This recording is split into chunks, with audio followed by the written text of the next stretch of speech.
Yo.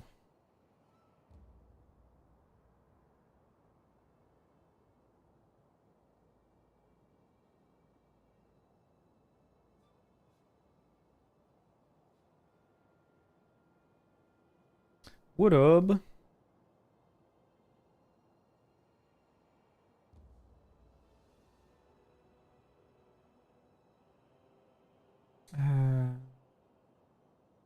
Hold on, give me a second.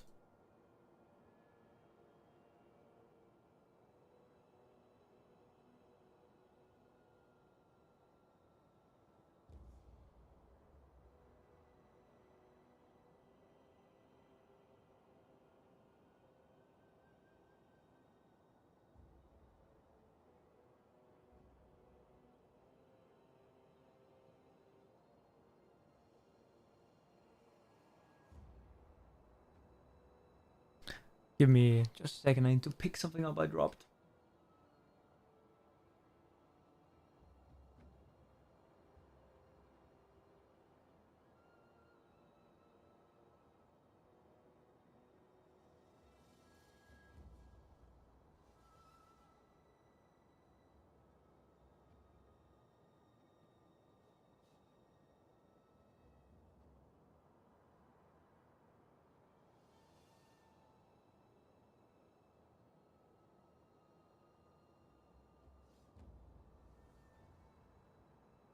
All right.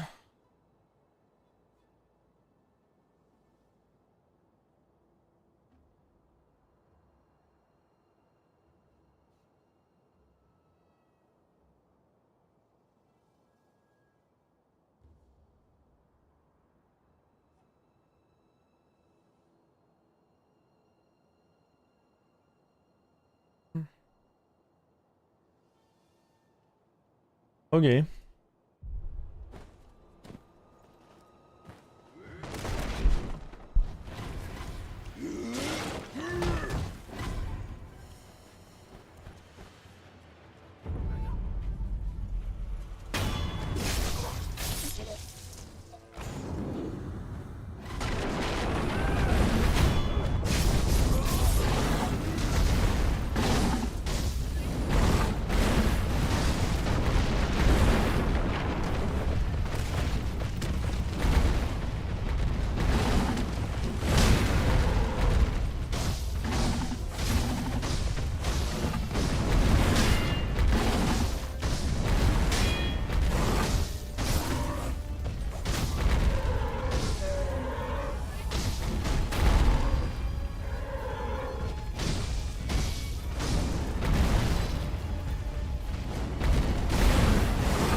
Ah, come on. I want to try this thing.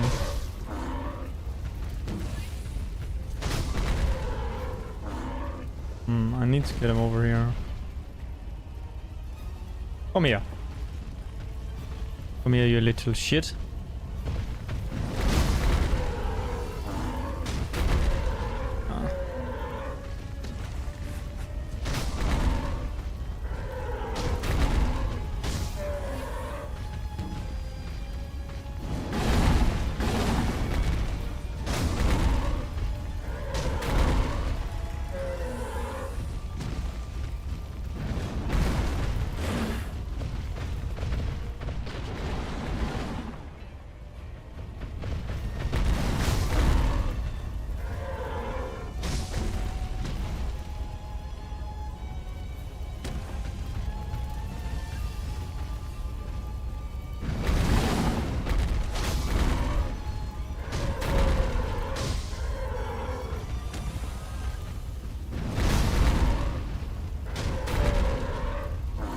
Wait, how? Oh, maybe you have to lock on actually.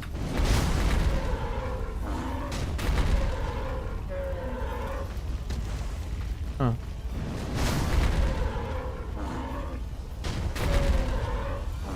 Okay, I don't know how this works. I think that should be pretty clear by now.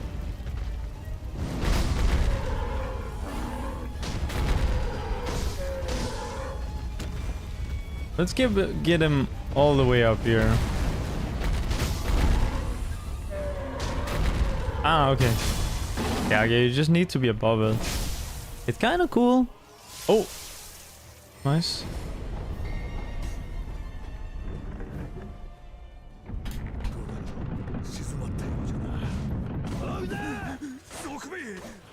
Bro's got iframes. What the hell? Ah.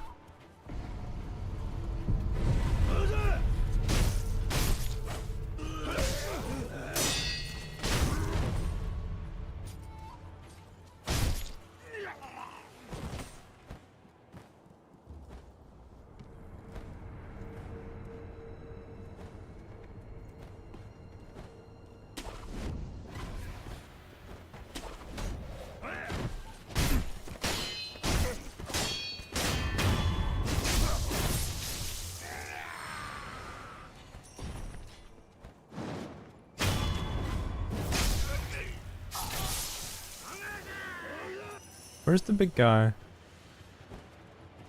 Isn't there usually a big guy here?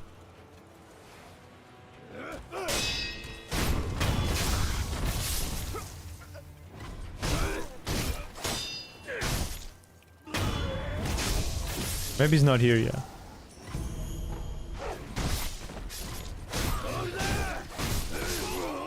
Oh, I didn't think he would have time to hit me there.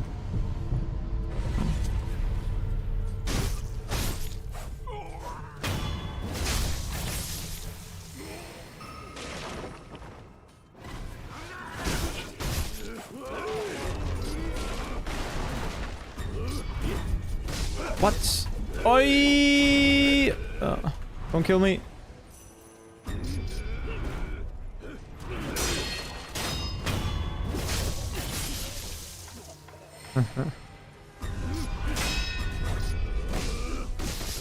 Fuck! These guys are kind of hard to deflect. Anyway, okay. Yeah, let's just do some runs instead of chasing these guys around.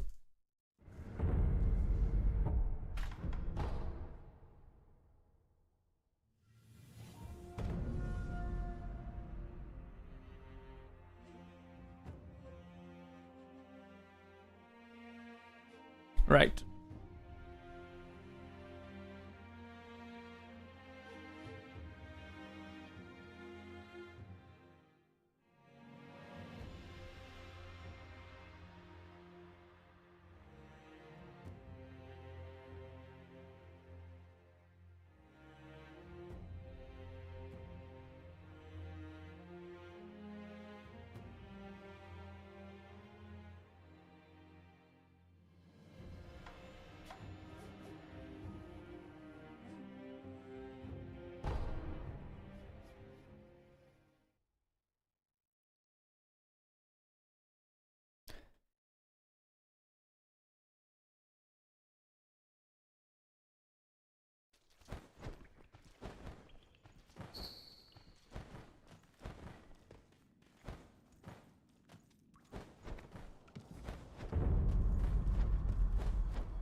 Not too bad.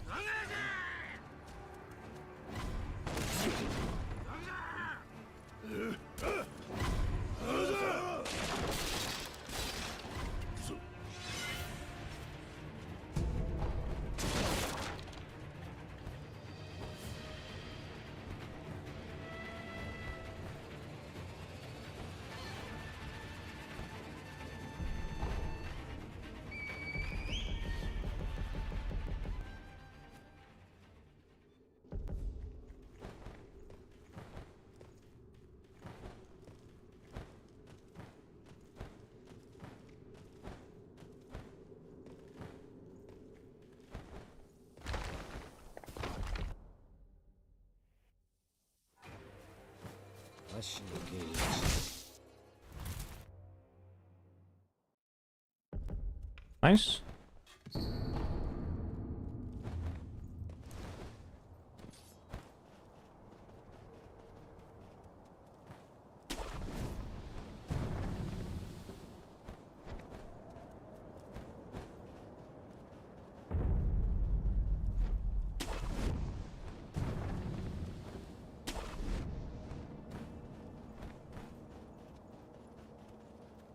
Oh yeah, I hope we get a gold today so we can hear my... I added a sound effect for when I gold.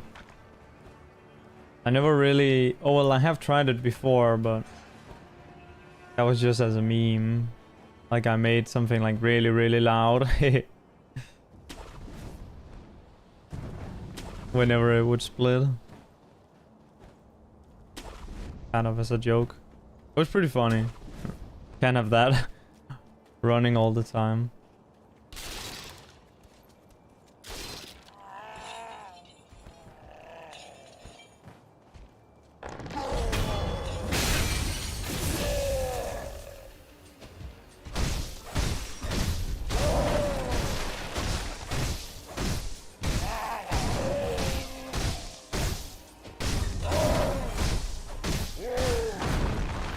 He misses.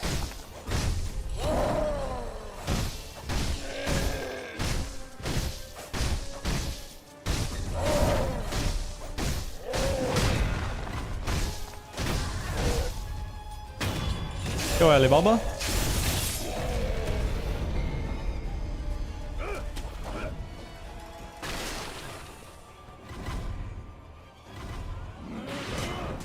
He shot really late now. How am I doing? I'm doing good. I'm doing good.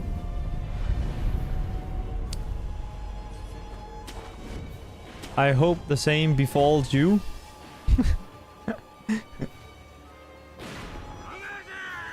How have you been?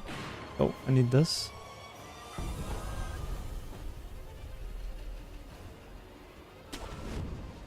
Doing alright? Alright.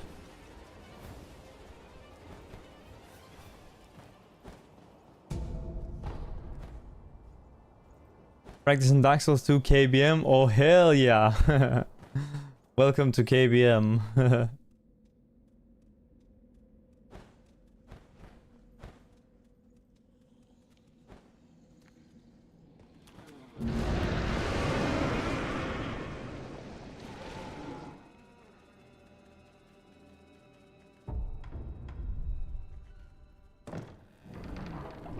Indeed.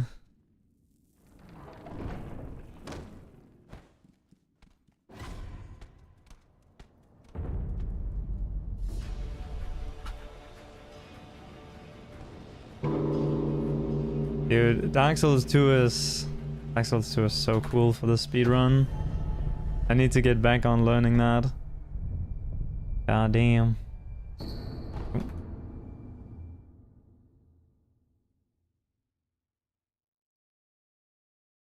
Go running keyboard and mouse? Yes.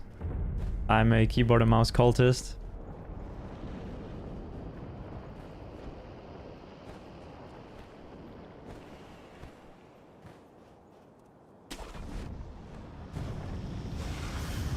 I play Prepare to Die edition on keyboard and mouse as well.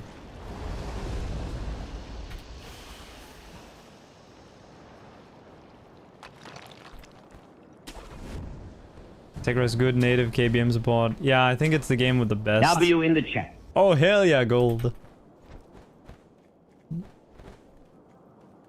Yeah, I think it's the game with the best support. Elden Ring has a few spots or a few things that Sekiro has a few things that didn't get carried over to Elden Ring. And Sekiro has a few things that were fixed over DS3. But also it may be that it's just, you know, it's a slightly different audience that play the game. So there is a different cultural influence because you don't have all the people, you know, on the internet saying, oh, you gotta play this with... Oh, what? Oh, wait, this... Oh. Am I using auto target? No way. I don't think.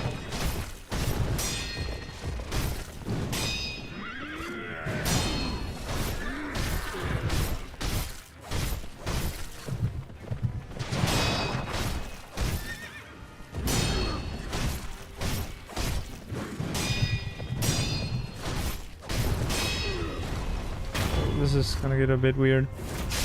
Yeah, I think it's like to be fair, most runners do use controller.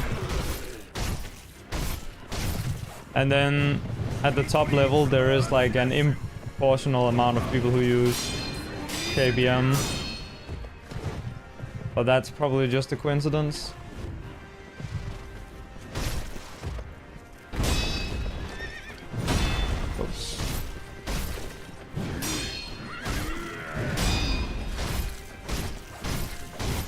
Wait. Oh my god. Okay, this is quite bad.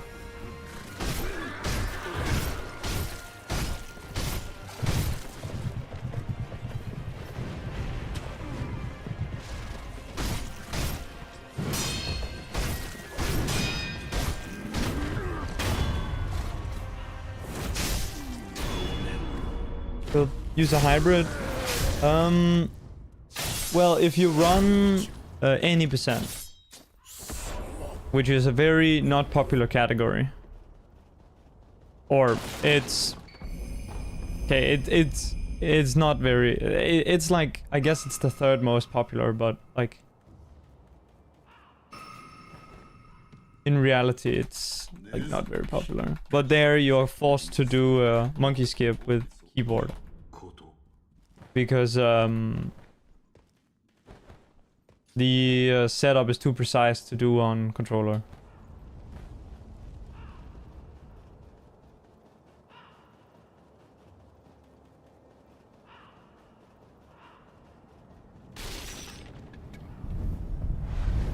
Okay, we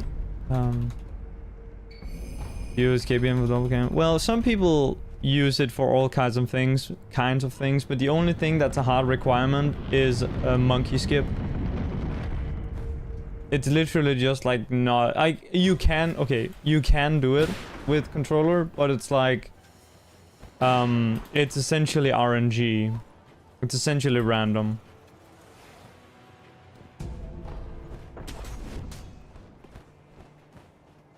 It's so hard that on console they don't even do it for any percent.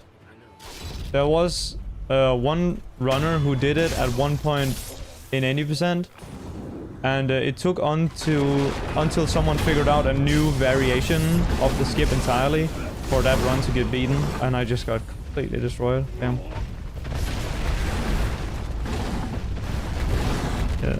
So Sutemo on console, he's a PC runner, which is how he knows how to do it. But he did a console any percent run, and 1, 2, 3, 4. That run stood until someone had figured out a different way of doing monkey skip.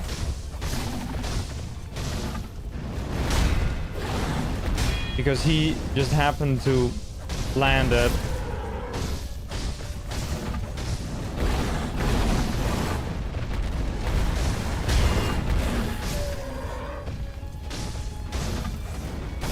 Fuck.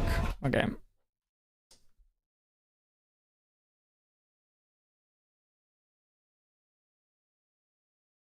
Good boss.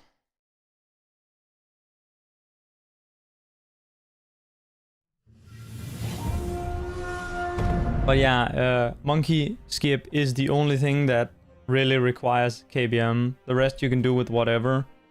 Although I guess there are some things like in the tutorial there is actually a thing that you can only do with controller because you need to be locked on and then do angled jumps. But it only saves, like, using a controller over KBM for that only saves like half a second. So it's like, yeah. Dark Souls 3 was the game that had the most skips that needed KBM.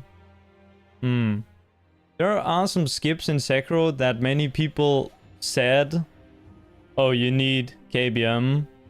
But then people started doing them with controller, and monkey skip is the only thing that people have continuously done on KBM. So there used to be this thing, or there is this thing called ape skip, where you need to line up a jump. And that one, people used to only do with keyboard and mouse. And also, you know, in the days of distortion in this game, he was also, you know, he used controller for literally every skip. Oh, sorry, a keyboard for almost every skip. And then controller for everything else. And Danflesh still kind of does that. He does like even like some kind of basic skips on keyboard and mouse, and then the rest on controller. I want to say that's like another kind of cultural thing. And I don't know if culture is the right word, but it's like, you know, kind of like people suggest something and then people, you know, stick to it because it works. Which in this game, like, there isn't really a culture like that, because most of the people who come to people who come to speedrun this game will never enter. Most of our new runners are like players that would never like go on a Discord server, for example. So it's like, yeah.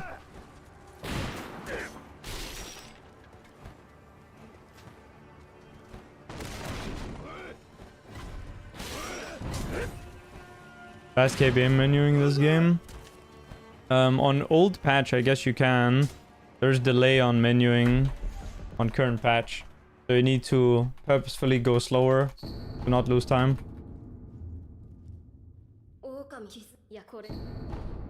Oh, whoops. AC as well? Yeah.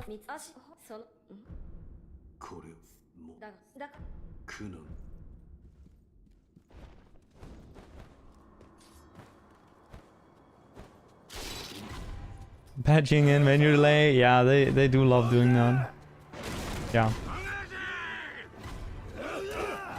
Bloodborne and Elden Ring. Ah, Bloodborne as well, I see.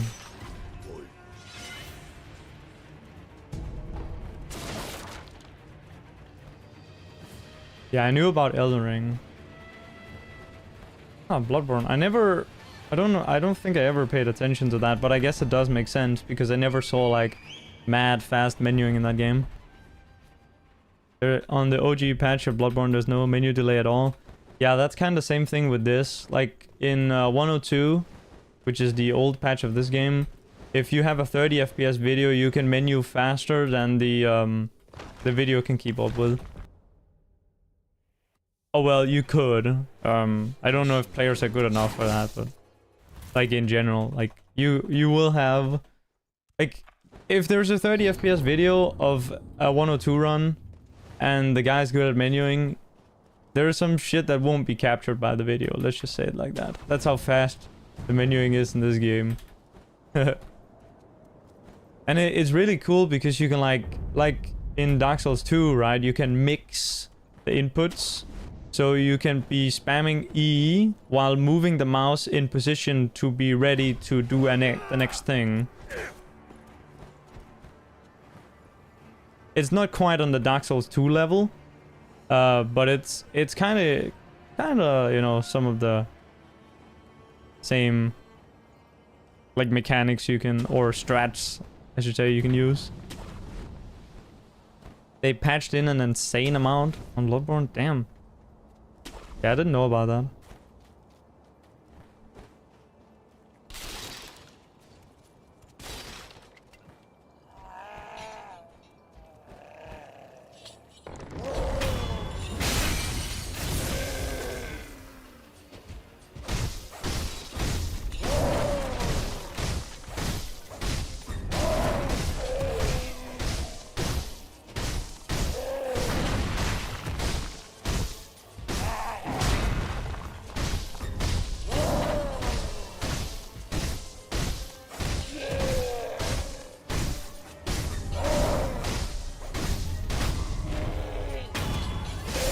this was really good.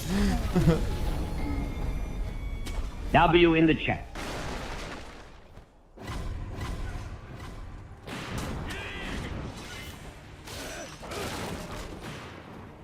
And that makes it so nice in DS2 is that you can use mouse for everything in the menus. Controller, you have to use D-pad. Oh. What I like about menuing in this game is that WASD works by default in the menu because the game is paused, right? So you can use WASD, or you can use arrow keys, or you can use mouse. So you get a lot of different... So sometimes...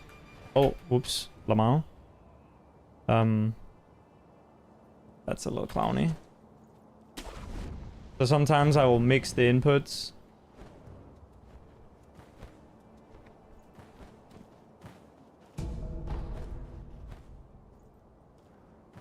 Because I have like the arrow keys, I have them rebound to 1, 2, 3, 4 as well, like in the Cella tutorial, you know, the Dark Souls 2 keyboard and mouse tutorial, like he recommends. So I have like so many different buttons to choose from. So in different like I don't know if you want to call them setups, but you know, like when the different things I need to do, like the button sequences that I can have, you know, them however I want in a way, or like I have more options in how I want to press the buttons. Pretty nice.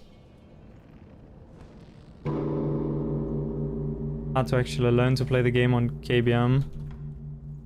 But that was actually not hard at all. Okay, cool. Yeah, I mean, if you're used to using keyboard and mouse in general, it shouldn't be too bad. Matching your controller speed skill, yeah. Dude, when I play controller, man. Because I use controller for the very start of the run. Like, for, yeah, the jumping. And then I use keyboard and mouse for the rest. But you can tell, like, I can't control my character at all during that bit. Okay, nice. Another double canyon.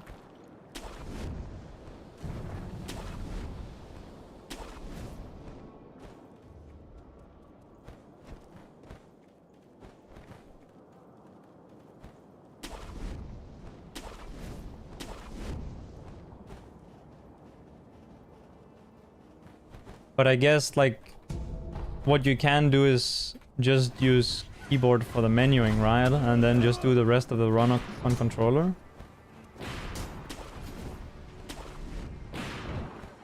Or is there a downside to doing that? Or is that what you're doing and I'm misunderstanding? Because I thought that was like... I know that some people have like, oh yeah, I want to full on do keyboard and mouse now.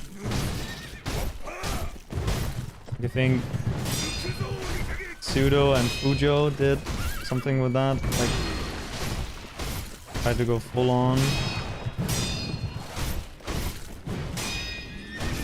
Oops. Oh my god, I did not do that very well.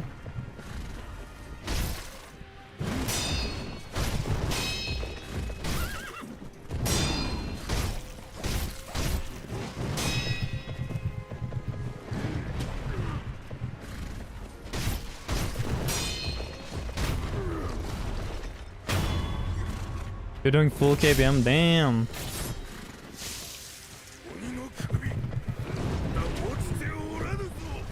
When you've played only controller for 8 years. Ah, yeah. I mean, makes sense.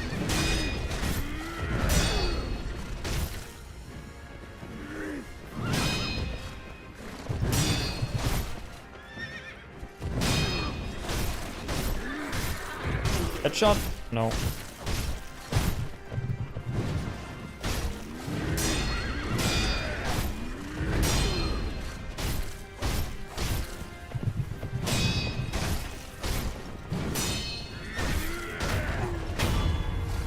Okay, phase 2 was alright. No headshots though.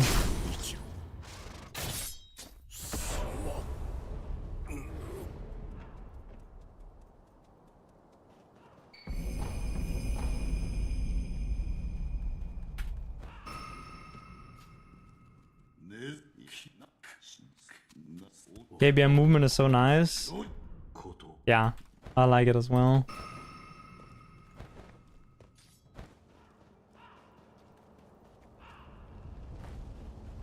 I also like a thing that is very hard to do on controller, but is quite easy on keyboard and mouse, is looking backwards while running. So like, you can do some sort of line while looking back to see if you're getting shot by projectiles.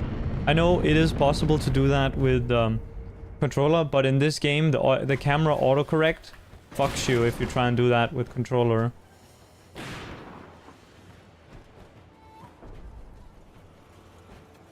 Just being able to run straight consistently in the game save you any time. Well, most people use a dead zone, a forward-facing dead zone. So, no. Oh well, yes, yeah, I mean, if you use a dead zone, it's better than not using a dead zone. But keyboard and mouse movement doesn't really save any time over the other type.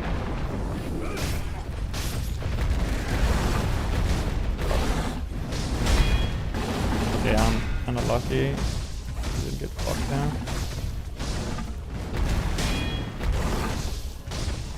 What is he doing? Come back! 1, 2,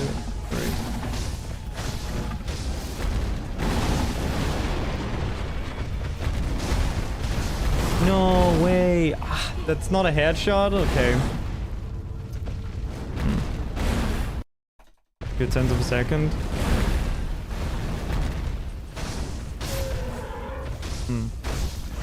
I guess there's also just way more actual movement in that game, like, or time, I should say, than doing movement. Movement in this game is really fast. Like, Wolf is, like, insanely, like, he runs so quickly.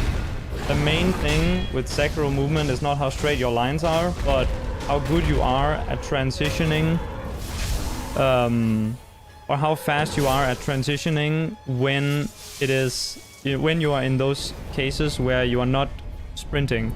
So like, for example, how fast you can cancel out of your Gachin animation and start your sprint, or how fast you can transition from a jump into a sprint. Those things matter like way more, because as long as you're sprinting, you're going fast in this game, pretty much. And reducing airtime also is more important than your actual, like, line. But lines do matter. Like here, I guess I could have taken a line more to the right. To align more with the... I should have used this earlier. To align more with the grapple point, but it wouldn't really have mattered.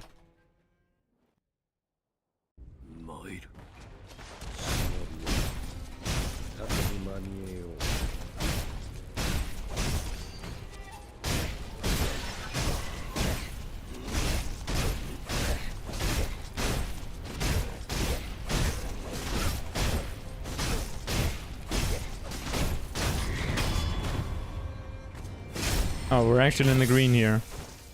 I'm surprised. Because my brain is going 1,000 miles per hour right now.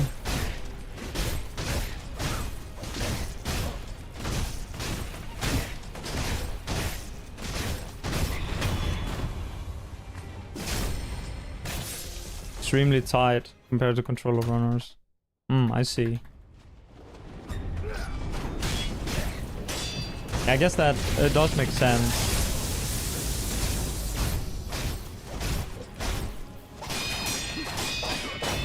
Fuck. I guess I didn't... I should spam my dodge there.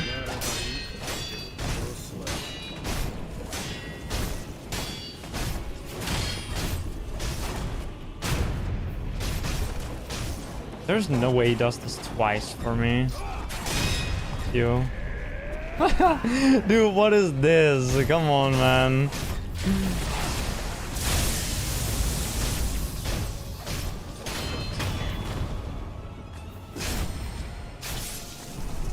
Obviously not a must do, but it's still nice.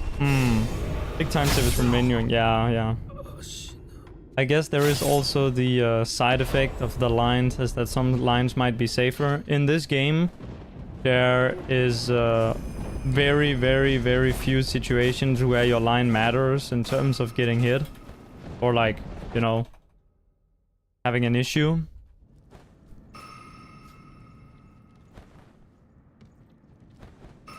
In general, most places you can just run by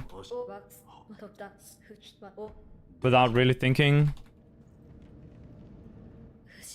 Whereas I remember in Dark Souls 3 with KBM or with some of the lines, like with the old school lines, some of them you can be like a couple like rocks on the ground too far to the left and you'll just die. But that's also like a stamina management thing. That whole thing is a lot more complex than Dark Souls when you have to factor in like stamina.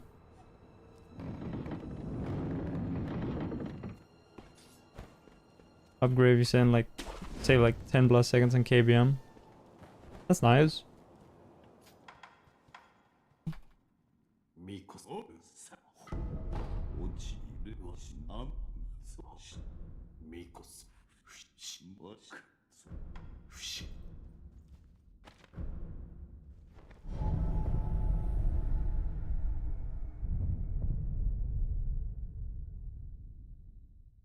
Oh, when you upgrade. I see. When you upgrade your weapon. I thought you meant when you upgrade from controller to keyboard and mouse. Yeah.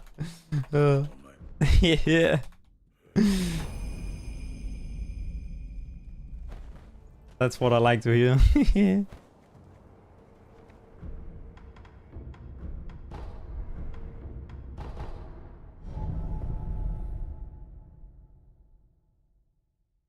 In all bosses you upgrade several times, yeah. 20 to 30 seconds, damn, that's a lot. That's a lot. But I guess the runs are, like, those runs are so long. I imagine that if I ran Dark Souls 2, the biggest factor in me potentially not having the PB I wanted would be the fact that it's so mentally daunting to play a 2-hour run. In the case of all bosses. I mean, it will be like 2.5, maybe like closer to 3 for a beginner. I have no clue, but yeah, the long ass shit.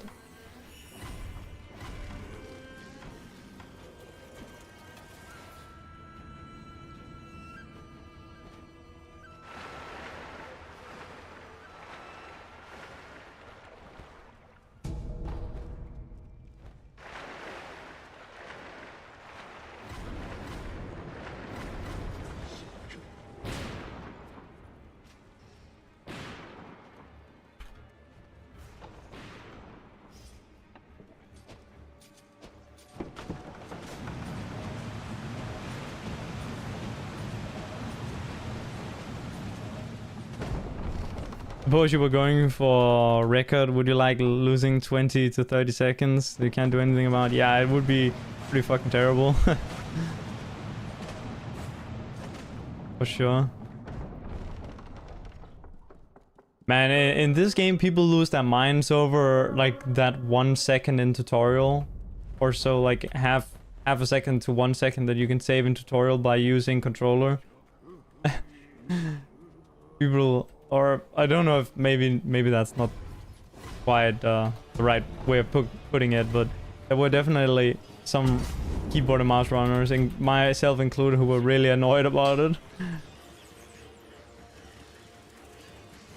I switched to doing that with controller and it took months before I even actually saved time with it, and now I'm up to saving around a second over what I was previously, but I have another half a second that I can do better.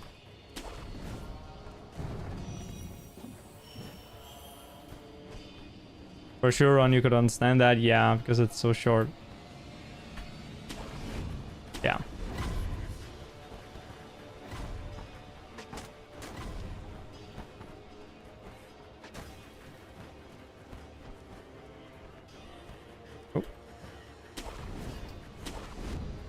For sure.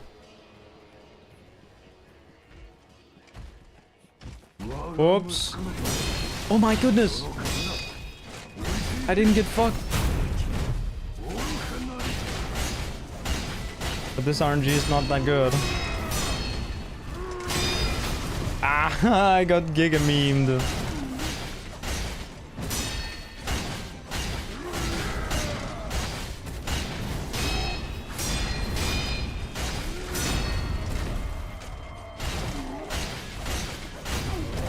Oh, this is not gonna work. Never mind. Have I always played this on keyboard and mouse? Yes. I played it when it came out on keyboard and mouse. Or at least I tried. I didn't beat it on my first go. It took me like, I needed to come back after a year. But yeah, I always played with keyboard and mouse.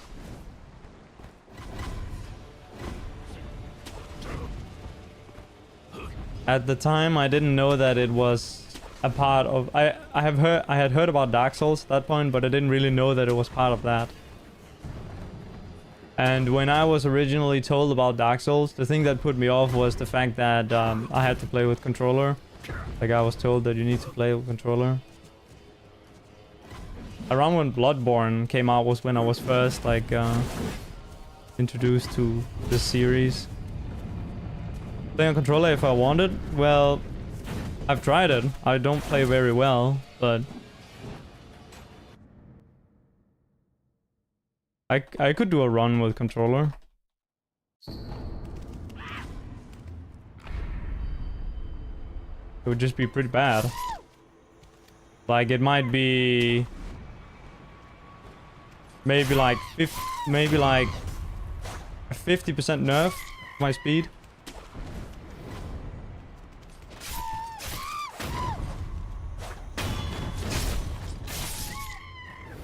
So this run might be around closer to 55 minutes if I did it with the controller.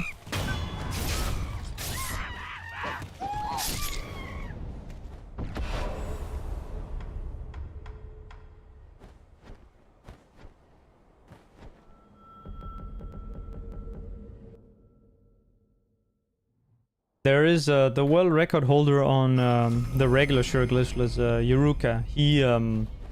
He has like he plays with the controller, and he has a separate PB for a keyboard and mouse, and he has been trying to beat me with keyboard and mouse. Like, I can't remember if he has done it yet actually, but you know, he's not like specifically trying to beat me specifically, but you know, he's trying to get as good of a time as he can. Dude, I just... W in the chat. I did this exact same mistake in my PB, traveling to the wrong place. Fuck. I was not locked in for that menuing. Who cares? This run is bad anyway.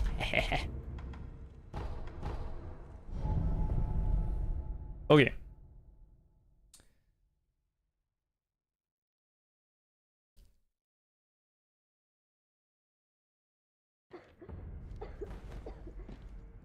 But yeah, he has a separate PB with keyboard and mouse, and it's not slow at all. It's a decently competitive run.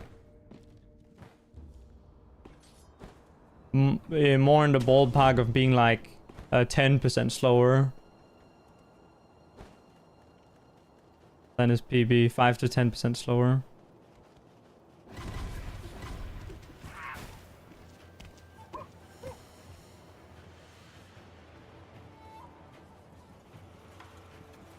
As opposed to like 50 in my case.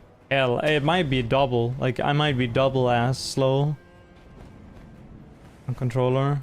I have never done a full run with controller. At least not one where I timed that. But I have played with controller for research.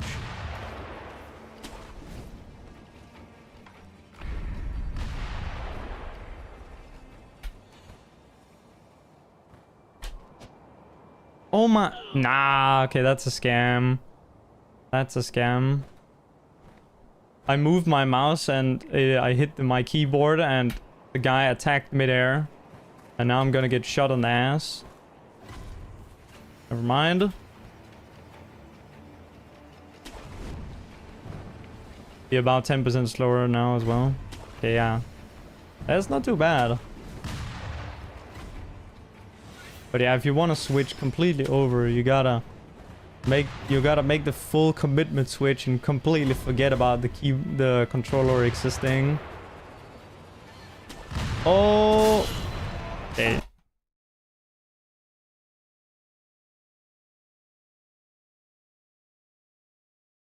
That's what I did when with auto target, the auto target setting.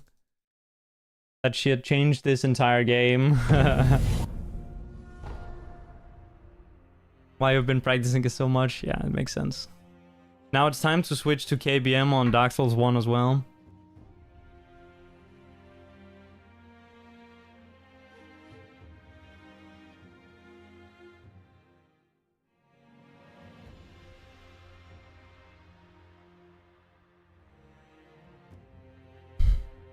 I can't believe that the Worm Dog actually left Controller Gang. Because he's now running PTD. The thing is, yeah, PTD has great keyboard and mouse support. You need so much third-party software to get it to work in PTD. Yeah, you need the DS Fix, right? And then you need to like make the configuration on DS Fix so that it doesn't change other shit like the frame rate. And then you need the mouse fix. And or also you need like a hotkey thing. I have it set up on PTD. It's kind of sus.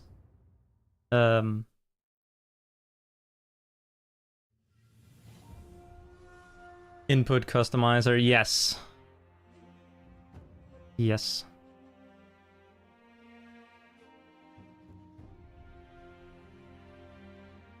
It's pretty sus. So I do understand why that's not a... It's kind of like I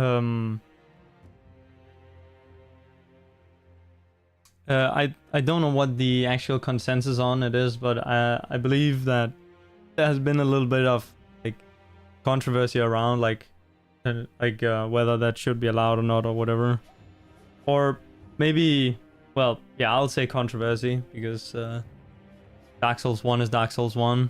So anything that anything that is new is semi-controversial. Fucking boomers. There's only been one runner who did KBM and he left 8 years ago. Yo. That's crazy. Hold up, give me 1 second. I'm gonna use the bathroom real quick. Speedrun pace.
Okay, sorry about that. I'm back. Alright, real quick, I want to practice the monkeys menuing. Because I can't... Oh, nice one. I can't remember exactly how to do that.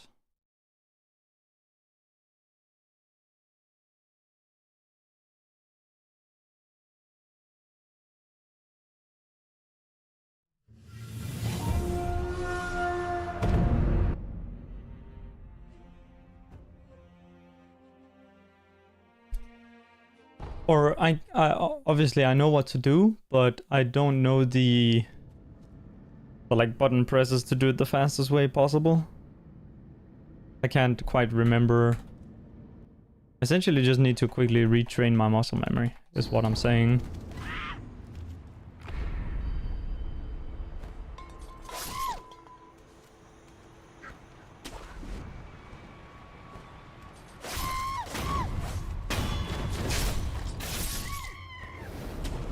And for this run we want to take the death blows.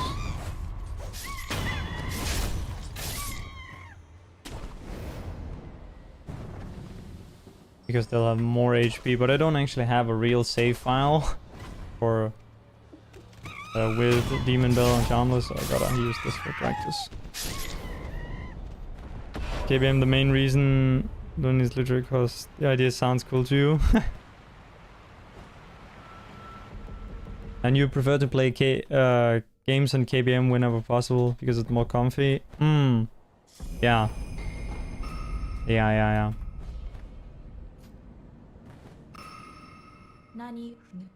That's also how I feel.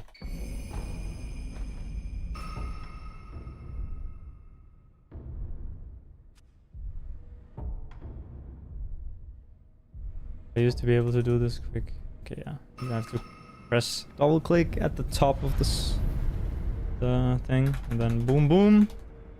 And we go here. And we go 1, 2, 3. Then we go. Wait. We go 1, 2, 3. Boom boom boom. Wait, that's not actually how I do it, but that works. And then no, that's not. Yeah. Okay, so boom.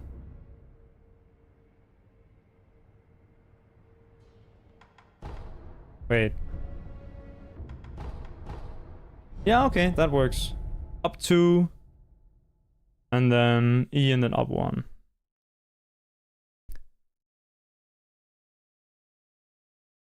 It's funny because there are a lot of people online who think KBM is too hard apparently. Yeah. That's kind of what I mean with this, like, a cultural thing, because I think a lot of the people who have played the game a lot, or have played some of these games a lot, realize that, oh, KBM's not bad at all.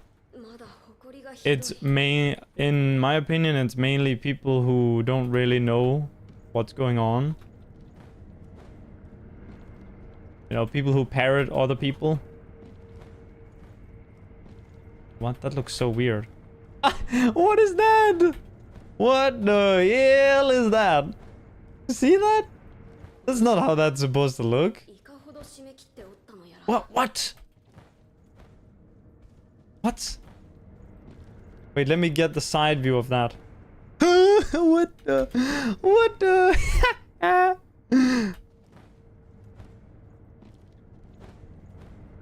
I guess there is like a hitbox here. Yeah. Look, you can't go all the way up to the roof inside of this thing. Anime move? Yeah, it's kind of like floaty.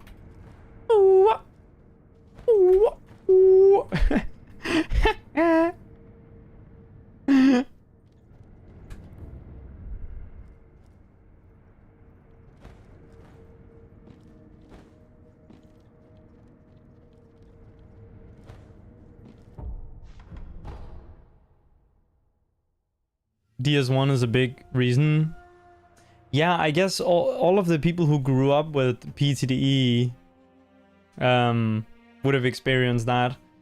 For me, I play Dark Souls 1 remastered with keyboard and mouse. And I enjoyed it. It's not perfect at all, but it's pretty decent. And then DS2, there's no problem other than the dumb double-clicking bug, which is another reason, I guess. Like, if people didn't know about the fix for that, there's no way that they would recommend people to play it with, or like, if I was playing Dark Souls 2 and I just, you know, booted up and had both things connected and tried both, then I would instantly assume that KBM is just broken, and I would have to have read somewhere about this one setting that you need to toggle, you know, the double-clicking thing. That's the only thing that, in my mind, would be the thing that would lend me to put them on equal footing. So I guess it's like PTD into PS2. Like, the people who were around back then. It's first really with 2016, right? With DS3 that they get a game that actually has decent support. And then after that, you know, Remaster. Remaster is 2018, right? And then Sekiro in 19.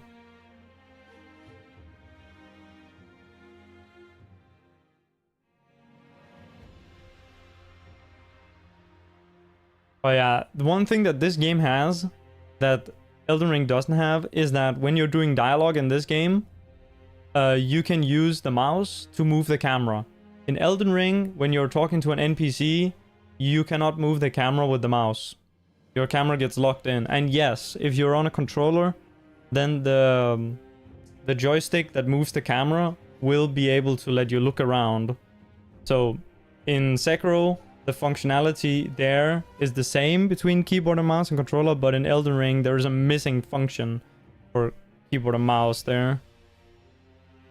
Which is one of the things that makes me say that this is in fact the best game for keyboard and mouse. Other than maybe, I guess, Armored Core, but that, yeah, it doesn't count. Bloodborne will be the best one, though, because you can fucking aim the gun. When we get Bloodborne one day, we'll be able to... we'll be able to do insane gunshots that would never be before possible.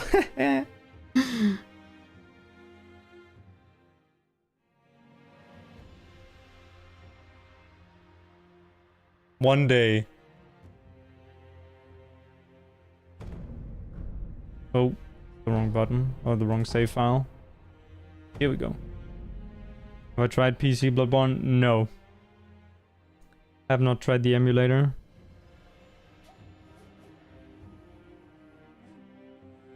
I don't have the necessary, you know. Stella did it on KBM. Oh, okay. Was it, he said it was pretty good? Nice. I've only played it on console, on PS4. And that shit was the hardest thing ever. Man, Lawrence took 3 years to beat, and... Is that an understatement? No, I think I spent 3 years on Lawrence. I think I started in 2021, and I finally beat him in 2021, and I beat him in 2024.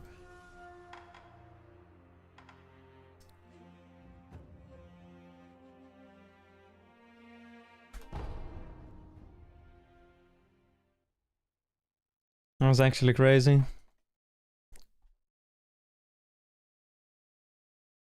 I think in the span of me trying to beat that guy, I completely emptied and then refilled my health vial stores. Maybe like, man, I can't even remember. It has to be like probably like 10 times.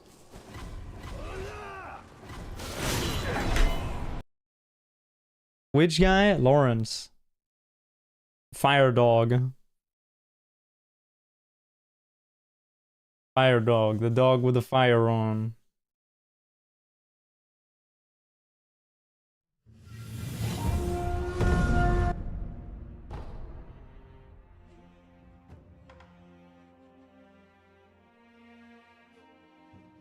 That shit was fucking impossible.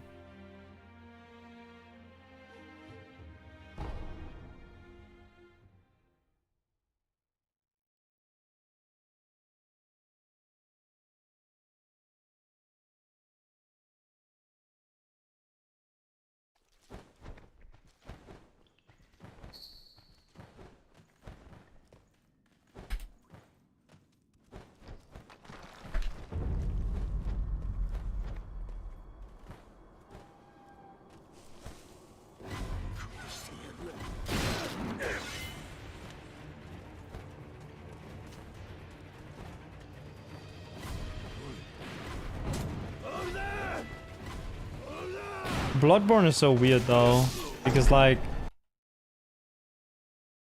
Lawrence, like, dude, you just get trapped in a corner and then he kills your FPS and then he kills you, right?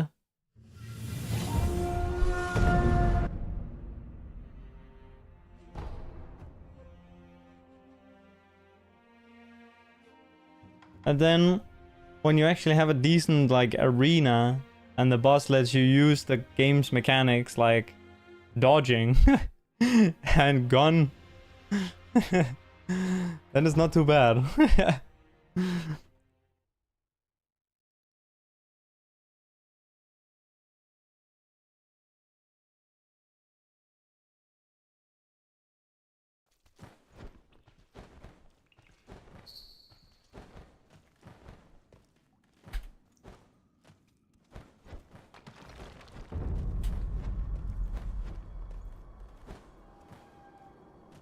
But yeah, I think if I could have played that game on keyboard and mouse,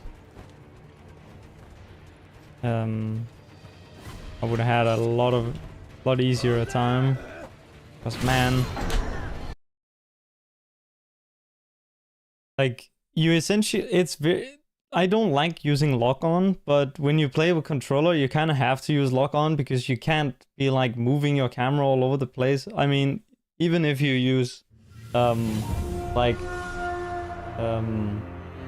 it called, claw grip, you can't just like turn the camera whenever you want to constantly be tracking the enemy.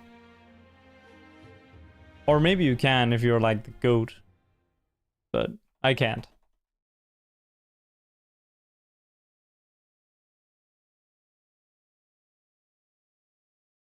And I feel like there's a lot of bosses in Bloodborne where locking off is pretty good, but then the trade-off is that you can't see shit. Ever played Demon Souls? No, that's the only one I haven't played yet. I was gonna try it on the emulator at some point. That's been the plan. I just need to figure out how to do that. Yeah. I even have the fucking disc, so I guess if I can't get the emulator to work, then maybe one of my friends has a PS3 I can borrow or something. Wait, I forgot. You bought a PS3 off eBay and the fucker didn't work. No. That's so unfortunate. That is very unlucky. Although it is kind of a classic eBay, you know, those kinds of online marketplaces situation. Yo, Hamid. What's up?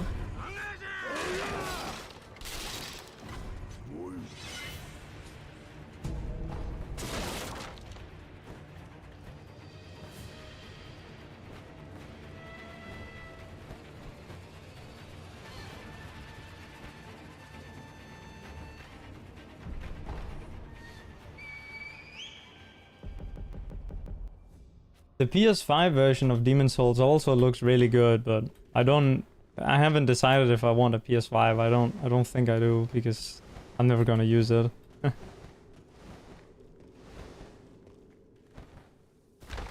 I would use it for Bloodborne and for Demon Souls, and I barely ever play those games. I barely play other games than this, I guess. I mean, to say. When I play something else, it's, you know, something totally different, like some chill games like Civilization.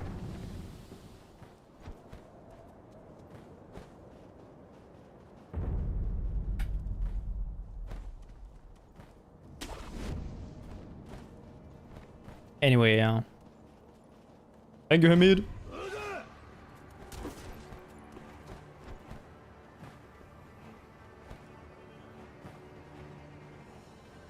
Oh, I keep forgetting I don't have to go down there. That's like some No Airswim muscle memory. I bet as soon as I switch back to No Airswim again, I will then be running straight past it and not thinking at all about having to pick up the shuriken wheel.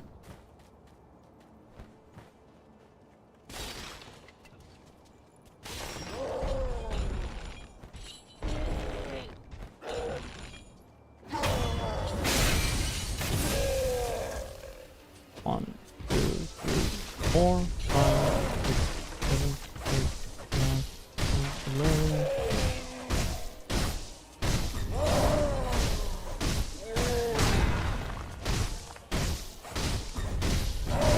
Oi!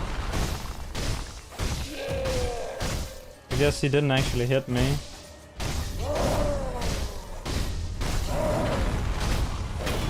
You can do the strafing in a way so that you never have to do anything, but it's very hard.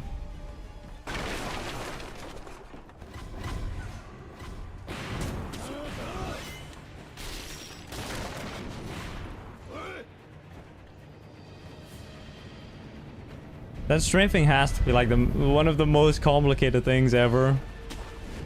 Because like, you start out by having like an angle in a way where it limits his turning ability so that he'll have to slightly turn, which delays his attack just enough that you can like get it out at a time that you want, so that you can waste his, so you can make him do the attacks that are bad for him to do later on. Then you stand in front of him so that he can't like pivot around, because him pivoting around makes him recover posture. And then you know, you are also like always lining up your attacks so that you can strafe out of a potential insta grab, but you are also doing that in a way so that you could potentially turn to the side to get away from the other ones. The fucking Chinese technology, it's crazy.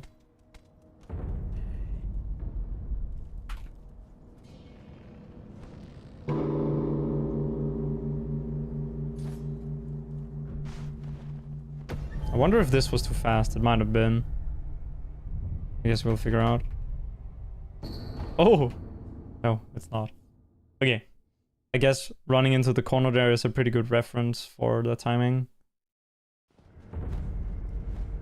There is also like some setup with buffered inputs that you can use so that the travel would be just right. But I can't really be bothered with that, not gonna lie.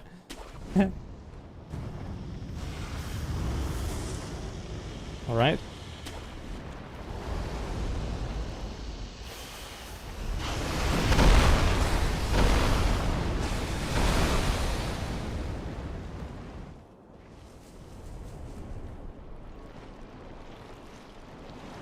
No double canyon, but we can still definitely do some work here.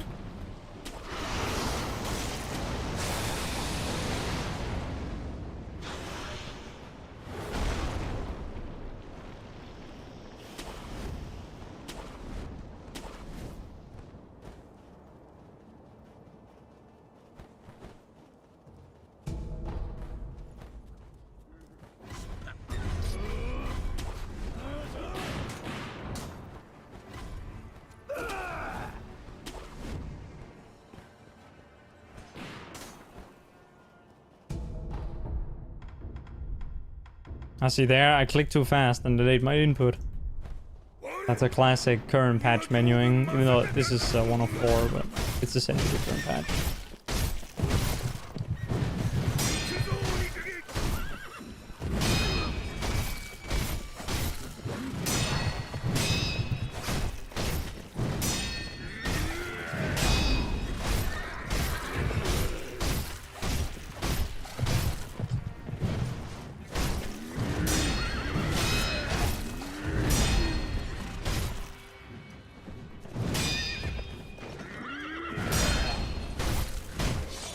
Oh, the headshot! Get fucked, yo. The Topsu tech. I'm doing a counter slash there to get like a vertical slash. Oh, I can do it again here. Don't know if that was a headshot though. Might have been just a little bit not the right side. Okay. Hey bro. You're funny.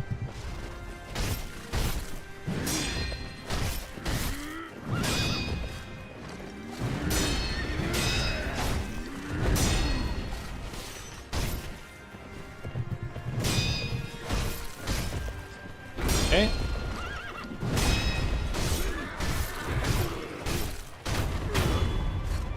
Actually pretty good, I guess.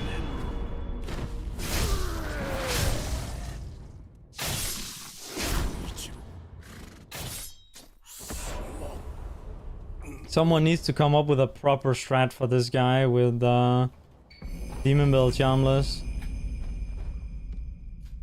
Because what I'm doing is literally just a normal strat.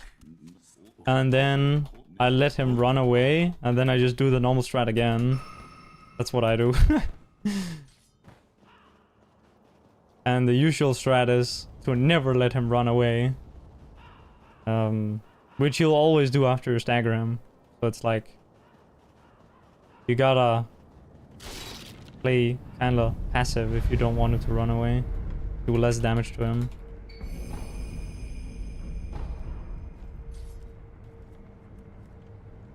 But yeah, I just hit him. And hope that he doesn't run too far away.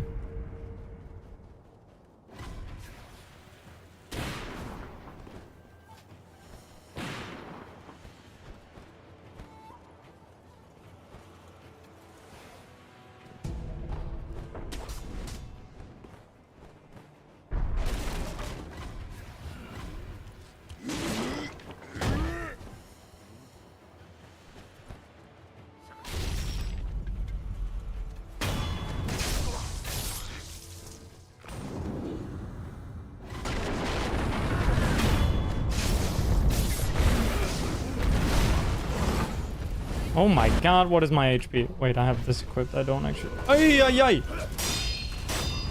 Fuck, now I have no HP again. No, what is that? No, I couldn't do anything. What the hell? What the shit? Oh my god.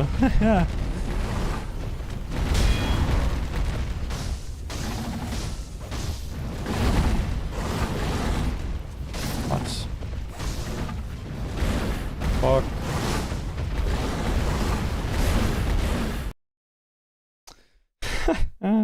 This boss is impossible on this difficulty, I swear. He just fucking one-shots you. The guys don't die, so you have to fight like... oh my god.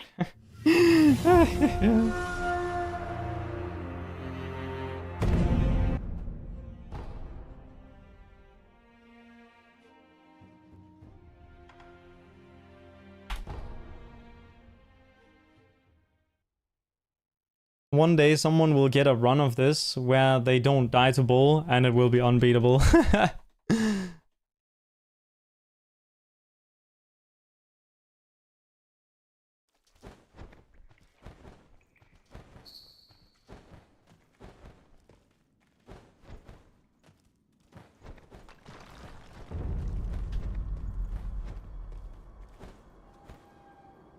Character creation practice, holy... that's based.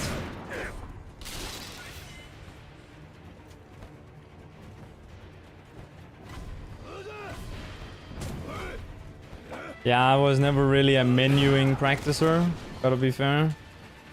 But maybe that shows. Oh,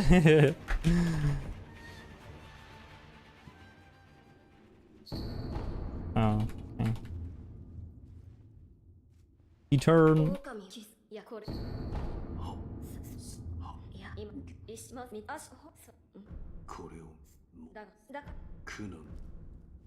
I never had to switch control scheme? That's not true.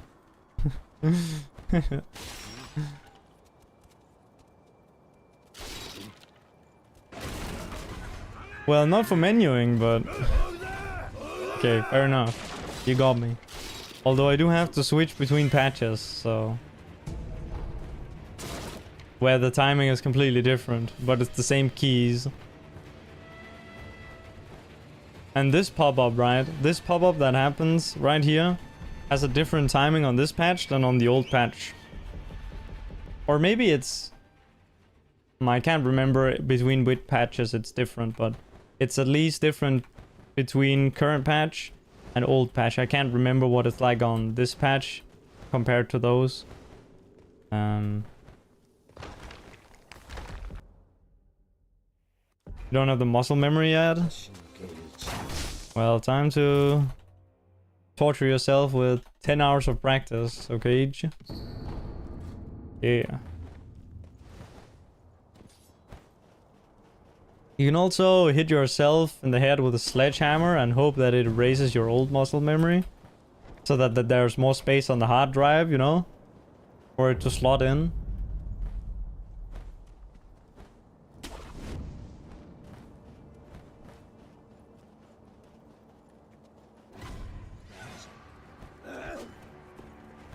That's my preferred way of relearning.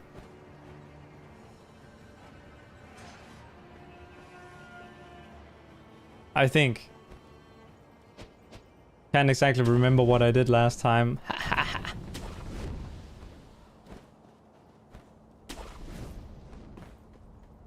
Autohotkey? I do. I use it for, you know, the basic rebinds.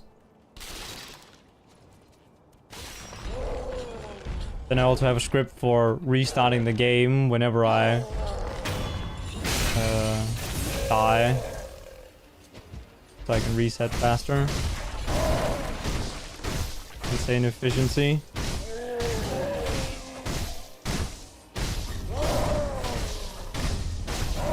No. Had to use it for a bunch of things because old patch memes.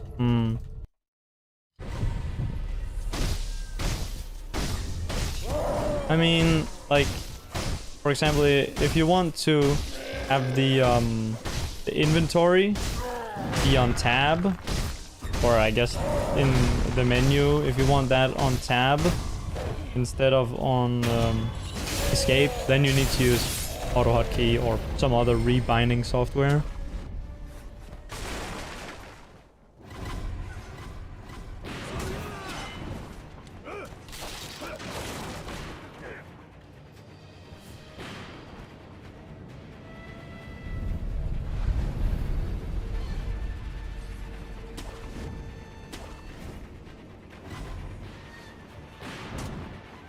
I have no idea what FromSoft were thinking with default binds. Probably that no one would use keyboard and mouse. I imagine that... I don't know about this upcoming game that they have, but I imagine that if they, you know, for the next thing that they are gonna be working on, so essentially a project that hasn't started, that didn't start, like, essentially some project where they would have learned from their current games with Elden Ring and the fact that got like such a widespread like success that probably through some type of hardware survey they would have figured out that a lot of people played that with keyboard and mouse.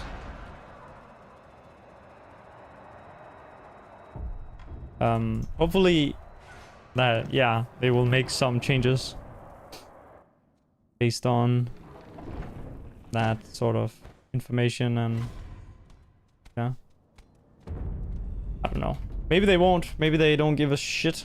It seems like they don't, but who knows.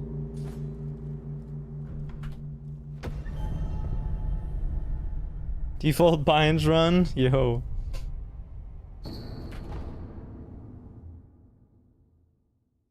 I mean, some people do use default binds. I think Wormdog only uses like one rebind, and that's the menu one. I think for the rest he uses default binds. I could be wrong. But he at least uses like Q for the normal thing. Yeah, I know one.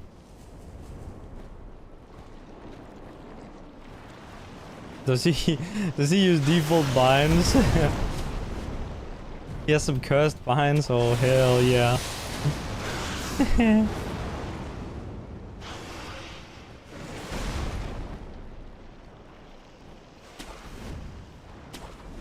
He opens the menu with escape. Yo! That's actually base to do that. Bro, maybe bro has like mega long fingers.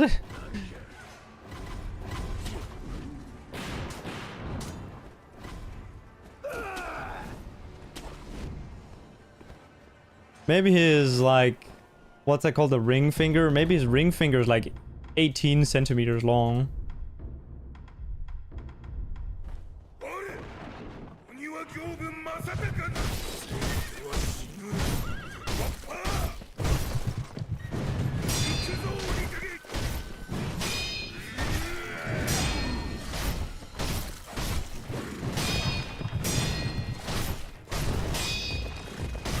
Wait, I didn't count.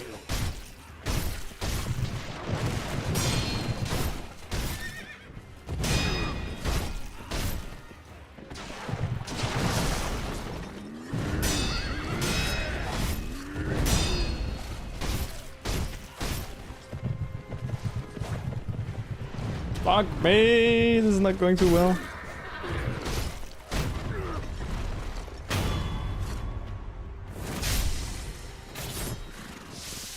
Carpal tunnel risk? I don't know, I've been dealing with like hand shit for some time now. And I don't think that's anything to do with my binds, it's just to do with like random chance genetics plus not exercising, so.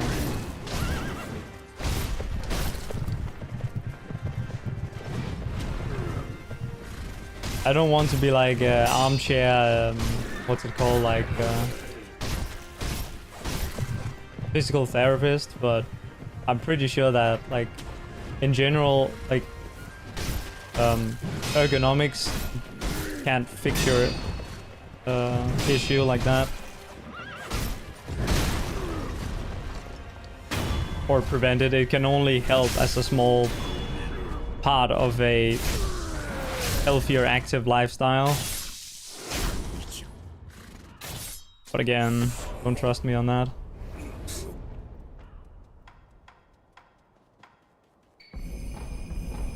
I don't actually have like a carpal tunnel, but I have something. Oh, Jamie.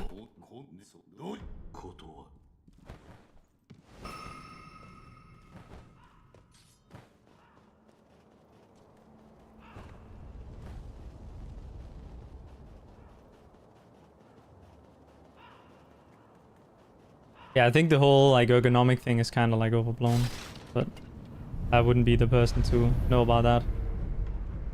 Just what I hear.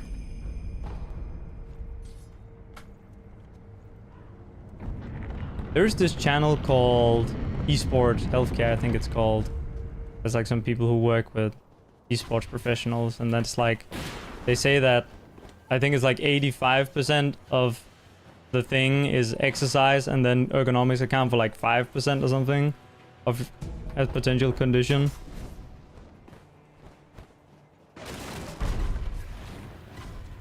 So I wouldn't be too worried about having cursed binds if that source is at all trustworthy, which it may be, but maybe it isn't. Okay, I'm hooked.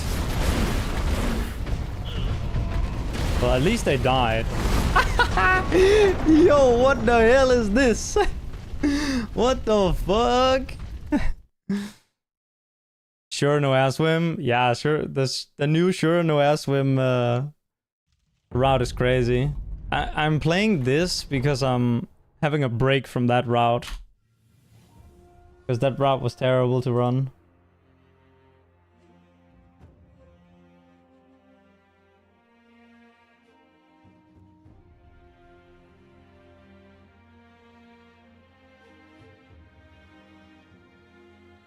I did that run at SCM.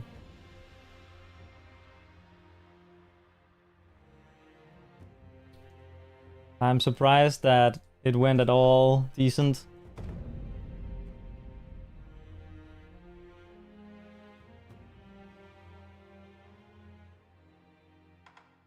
Yeah, Jamie, we back at the back on the grind. Ugh. The skip into Monkey's Arena looks really cool visually. Yeah, it's definitely... It looks really cool, and it is cool, but it's not very fun to grind. The setup for the launch is essentially use the item and then wait an arbitrary amount of time and then jump. And then after you jump, you have to wait an arbitrary amount of time to when you gotta flick your mouse and do a key press that has to line up with when your flick on the first frame sees a thing. Did you have a way to time it? Yes, practice the timing over and over again. Unfortunately, it's a way where you can't really buffer it because it's a well, there are ideas about potential ways you could buffer it, but the problem is that you can't do any actions that will alter your position because that will fuck with it and fuck with the setup, and you have to move the mouse in a way that's very fast. So there was a potential, like, so one thing, you can open the menu, then push your joystick and then unpause the game. That will move the controller, move the view. But there are two problems with that. One, you have to move the camera while you're in the air, so you can't open the menu. And second, it doesn't move fast enough. The controller needs to be at like maximum sensitivity to be able to do it. Maximum sensitivity, and you need to not be in, you know how there's like multiple, like there's like the analog input, right, on the controller. You need to be on the furthest out instantly.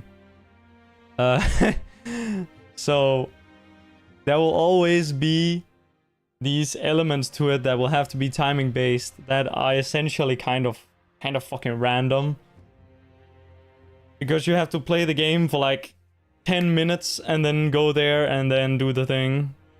KBM wins. Yeah, this run you can't really... Well, maybe you can. I don't know if anyone on controller has done it yet.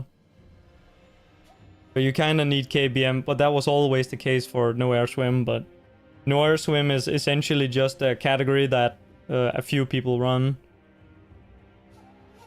I would view it kind of like Hundo, where essentially, like, it's kind of out of the question for normal people to run. You have to be insane to run it. Yeah.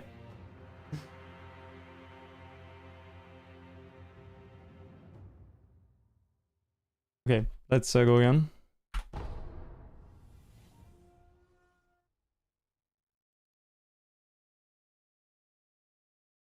Mitch is like the OG runner of it. He's been running it since the beginning.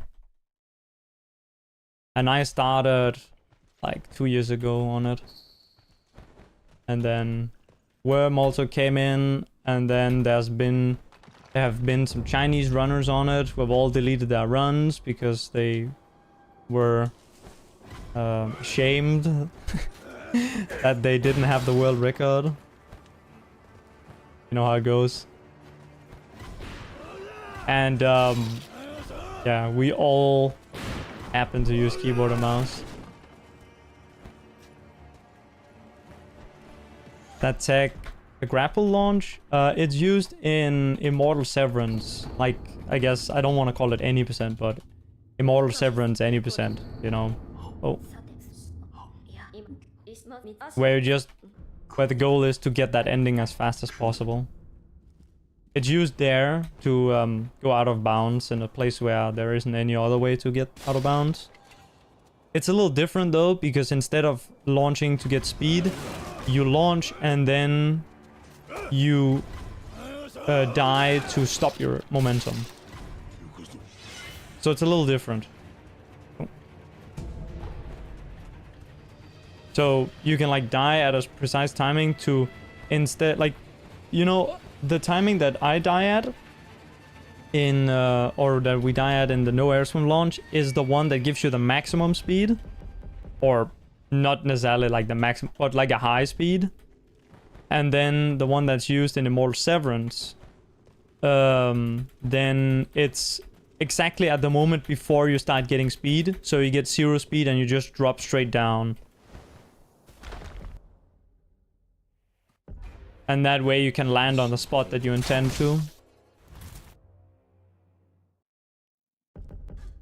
But it also means the setup is really weird because, yeah, it's like the way you get teleported is depending on what grapple points you have looked and therefore loaded into this memory address thing. Like the coordinates are saved, and for the big launches we use the default 0-0, which you can achieve by not looking at any grapples and then, or quitting out and then not looking at any grapples before the final frame. And then the other one, you gotta like, I don't even know how it works. You gotta like pre-look at one, and then you have to like look down at the ground, set up your thing, and then do the thing. It's kind of weird. Only seen people do Shura.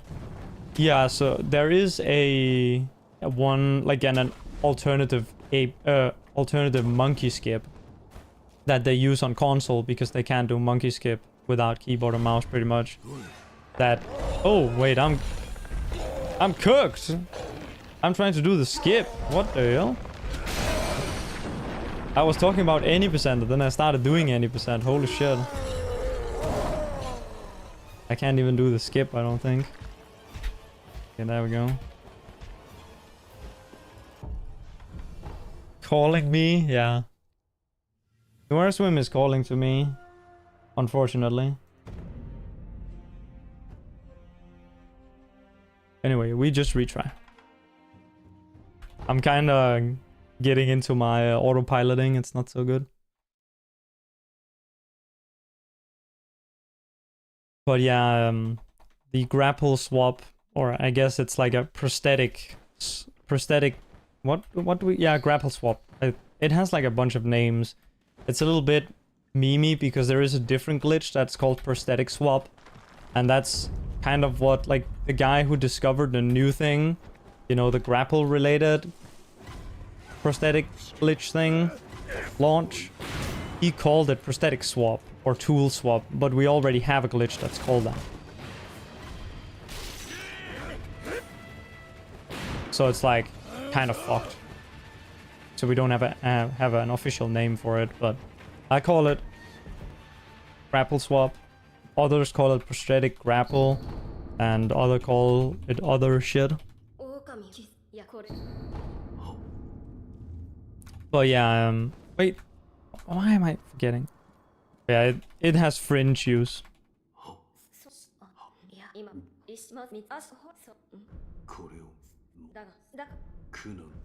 The I guess the main problem with it potentially being like whether or not you could use it on a different category is that in any percent, for example, we airswim to monkeys or airswim to Senpo, and then from there we do monkey skip. To actually be able to do the grapple swap to get, you know, down to ape, for example, which could be useful, you know, launching straight down there instead of having to airswim down there and then doing the skip. That would be useful, but the problem is that you need to bring up the kite, and the ability to bring up the kite is unlocked by killing the monkeys.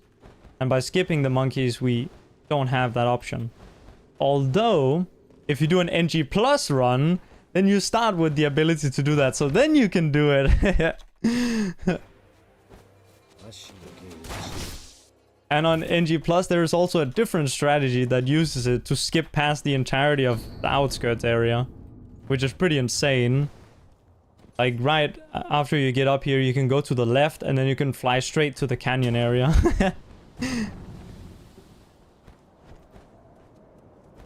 It's pretty cool.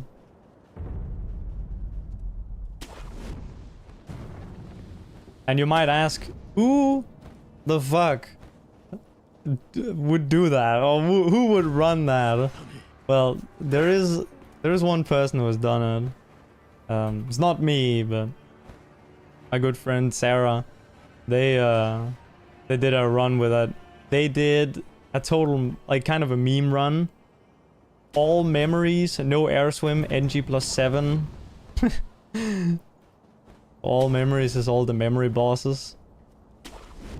All the memories, all the bosses that drop a memory. And then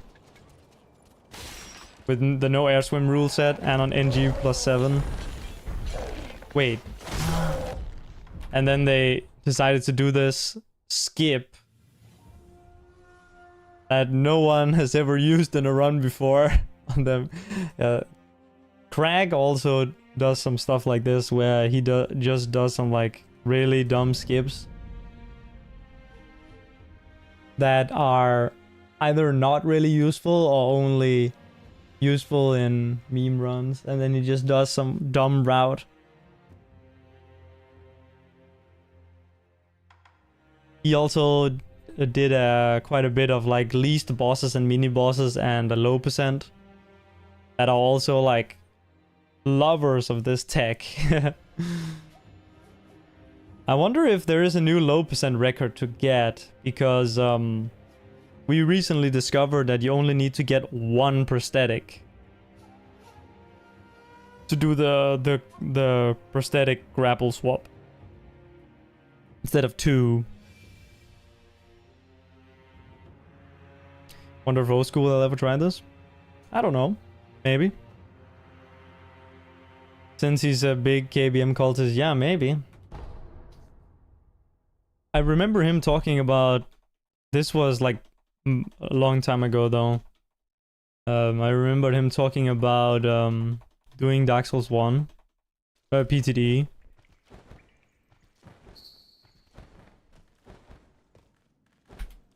Because he talked about the fact that he got the mouse fix to work. But nothing ever came of that. As I remember, that was right... I can't remember if it was... I think it was when he first got the Dark Souls 2 vanilla all bosses record.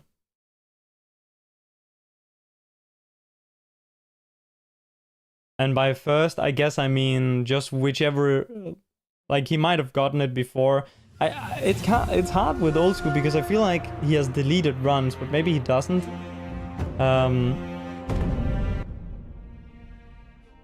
Yeah, it was at least a long time ago. It might have been 2021 or some shit. He does have deleted runs. You gotcha. Dark Souls remastered instead. Yeah, okay. Would have been cool if he did PTD.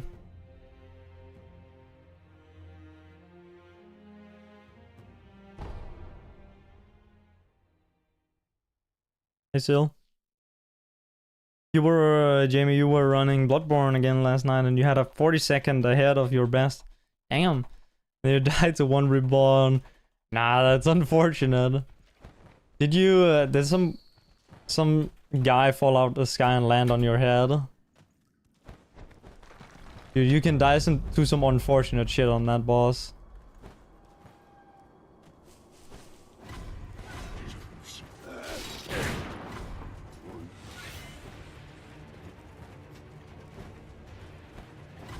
$454.565 on SMB1. Wait, Nivsky?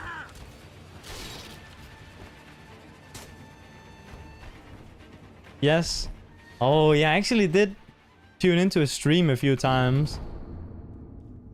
Is that run is literally, that's just trying to optimize the final level, right? Oh my god, I keep forgetting to talk to this guy.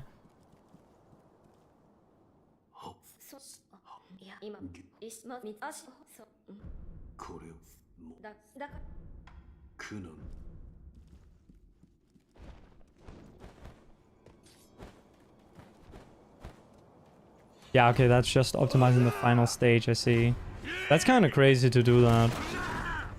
I wasn't expecting that, but I mean, it's kind of natural that they'll want to lower the time. Then you couldn't get a run past the woods. Bad night. Exactly. Oh, man. Dude, One Reborn is a fucker. That's all I'm gonna say about him. He's not a cool dude.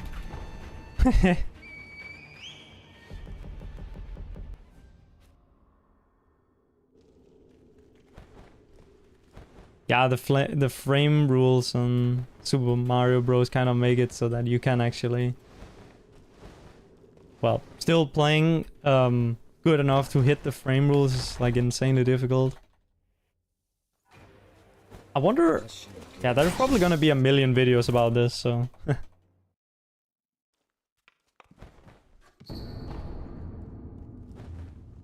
Gotta get out of bed and study. Alright, Sil. See you later. Thank you. Good luck.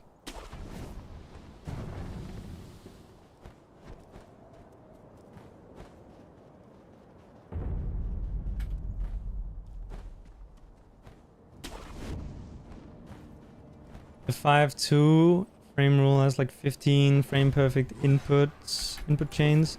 That's the thing where they manipulate the the thing with the sprites that it's like with some pipes and I've seen a video about it, but I can't remember. Yeah, I don't know what it's called. I guess it's just called 4.2 frame rule skip or some shit. Yeah. Yeah. Classic speedrunning name.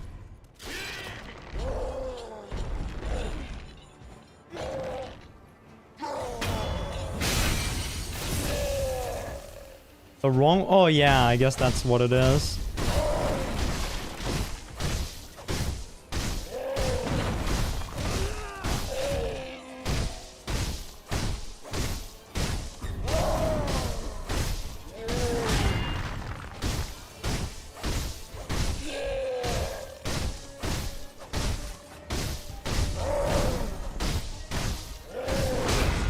Oh, okay, I guess it worked.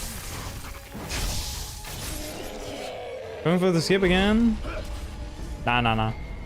We're saving time. Don't you worry.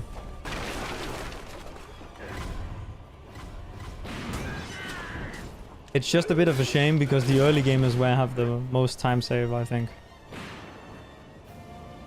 Have a lot of time save there. So it would be cool if I could get like...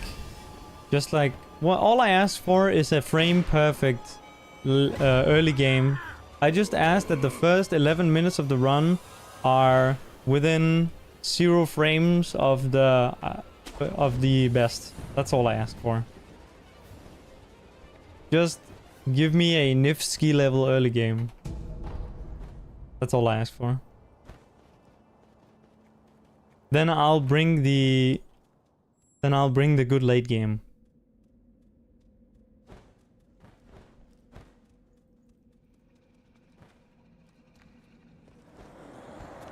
As a controller versus KBM thingy? Yeah, because Nifsky uses the emulator and plays with keyboard and mouse. Or keyboard.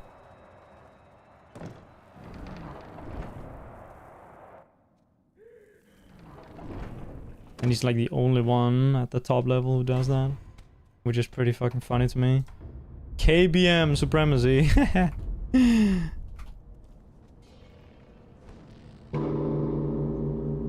The game, it doesn't matter at all, yeah, because the game is so simple and the emulator is like fucking 50 years of research. More research has gone into that emulator than... I don't even know.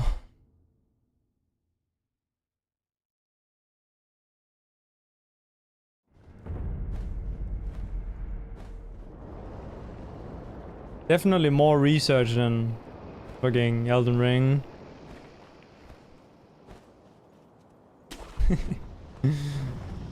Gotta take jabs at Elden Ring whenever I can. What a bad game. Anyway.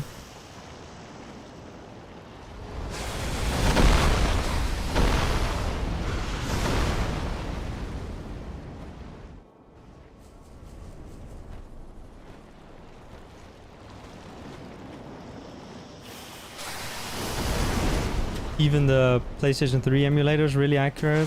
Like a reasonable sample. Is it? That's cool.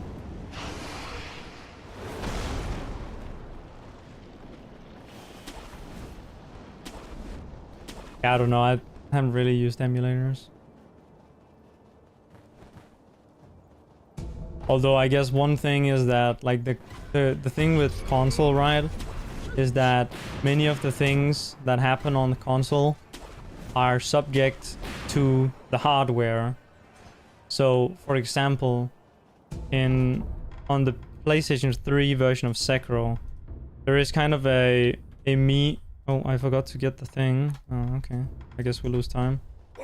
There is kind of a meme on Bull where he'll like just run in a fucking random direction instead of actually attack you.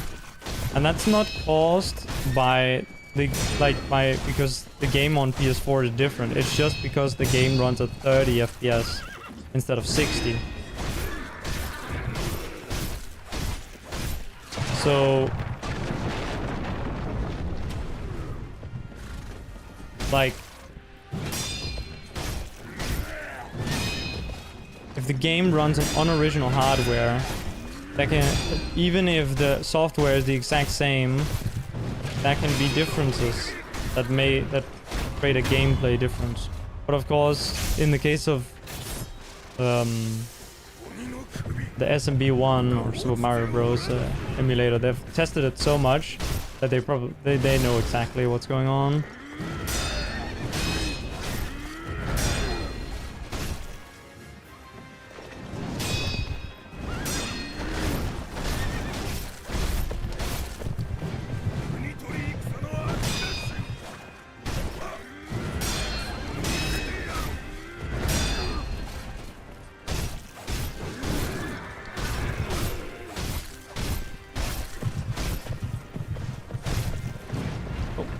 I meant to jump there, not dash.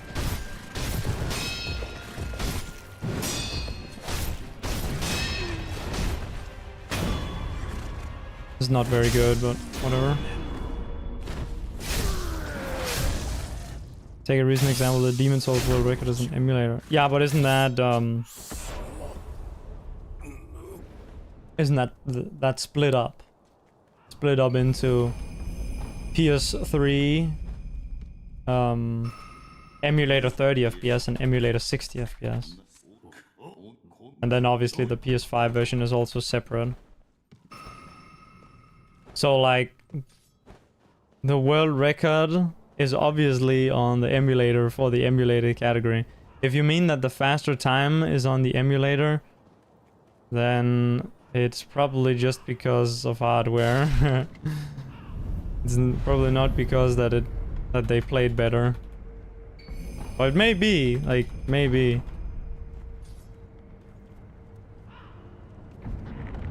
The hardware shit on like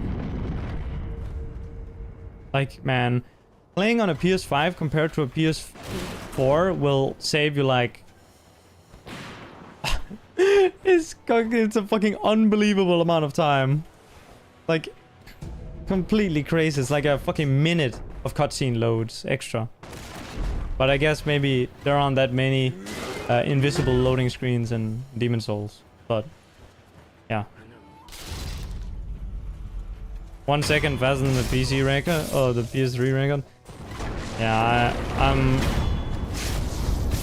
yeah, that's probably a hardware thing, but I mean, maybe it's not.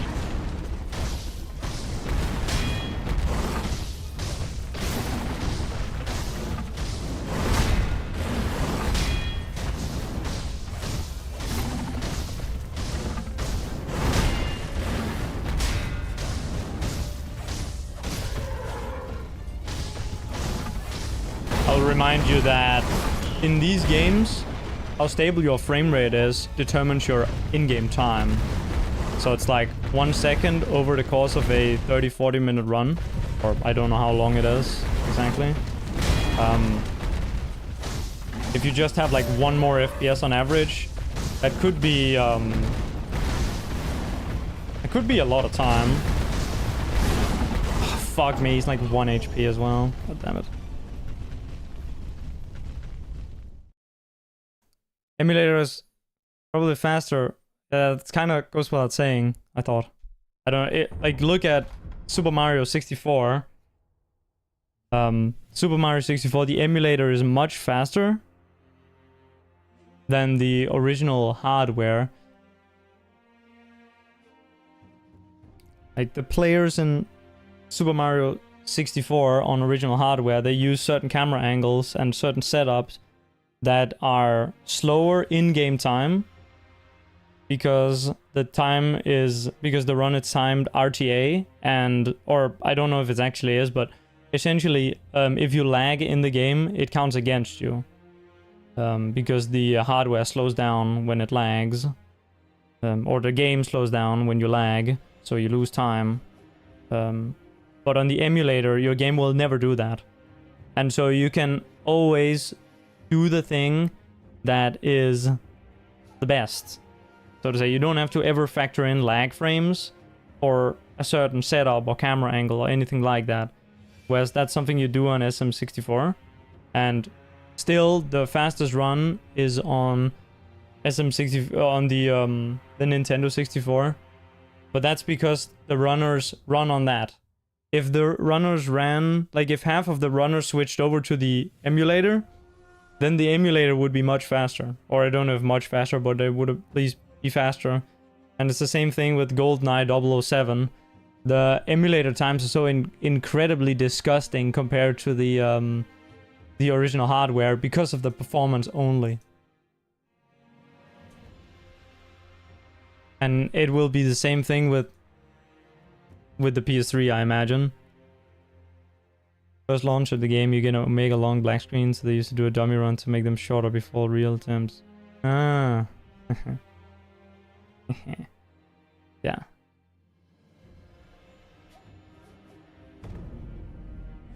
I mean, I don't know how common knowledge this is, but try and take the PTDE run, the PTD any percent, and the DSR any percent, download them, and put them side by side in a video software and see which one finishes first.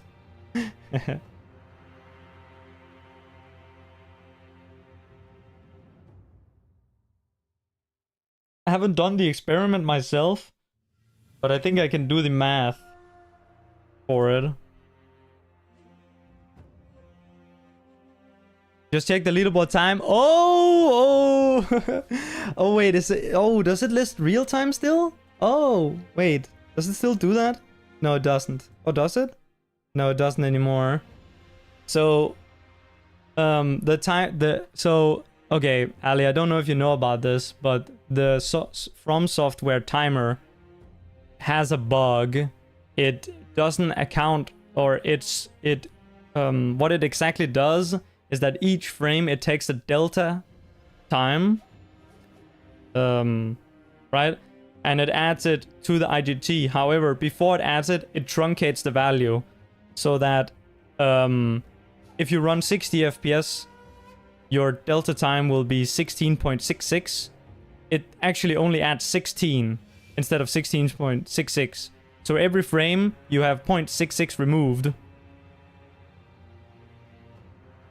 At 30 FPS, your delta time is 33.33. And each frame only 0.33 is added, or removed, sorry. So at 60 FPS, more time is removed from the time that is added. So less time is added per frame that exists. So the higher your FPS is, the lower your final in-game time will be. And also there are some memes with like having specific, like, for example, like there is like a 59 point or 57.8 or something where you have like a insane, like insane decimals on the delta time milliseconds. So you can have like an even bigger IGT clock drift truncation error. And so around when they discovered this on Dark Souls, right? On Dark Souls 3. So B3 LYP made a fix that was never introduced in Dark Souls 3, but we introduced it with Sekiro.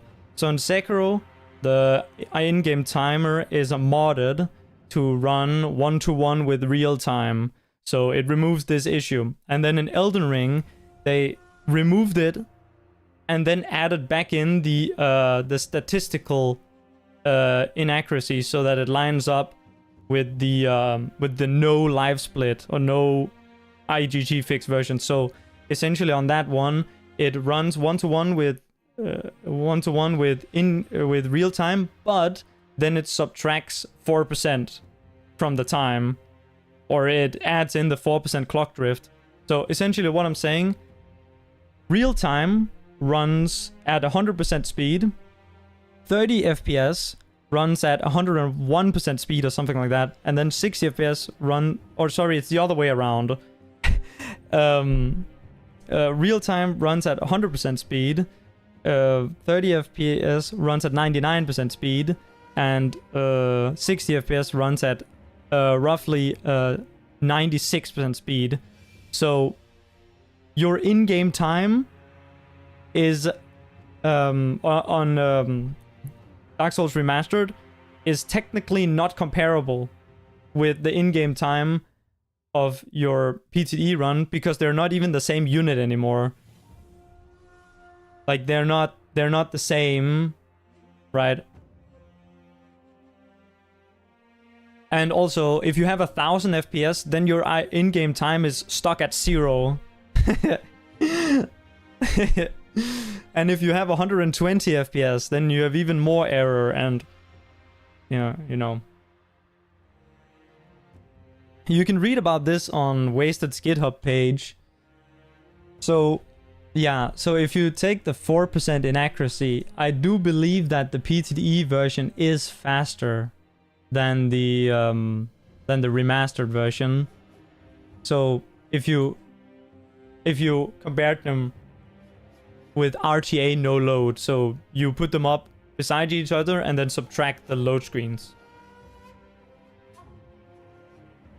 So the timing method that we have is essentially kind of an RTA no load in Sekiro, although it is based on the IGT, and so we call it modified IGT and not just regular IGT. That's kind of a thing that some people call it, but it's not true, because by default, if you log on to a PS5 and you do a run, then your time will actually be better than on PC with the live split, because we have the fix that makes it run 1-to-1 instead of, like, 4% slower. So a PS5 time could, in theory, potentially be faster than a PC time because of that. Elden Ring uses modified IGT too. Yes, so they have the IGT fix applied as well, like we do, where the truncation of the truncation of the decimals on the milliseconds of the frame delta that is added each frame to the IGT value, that is fixed so that it adds it correctly each frame. However, they after that they reintroduce the clock drift. So each time that the game says 1 second, the code says, give me 0.96 seconds instead. There is like you can see that in the plugin, that it literally takes the in-game time value and it multiplies it by 0.96. So in that regard, they have a non-FPS dependent timing, but it lines up with the console.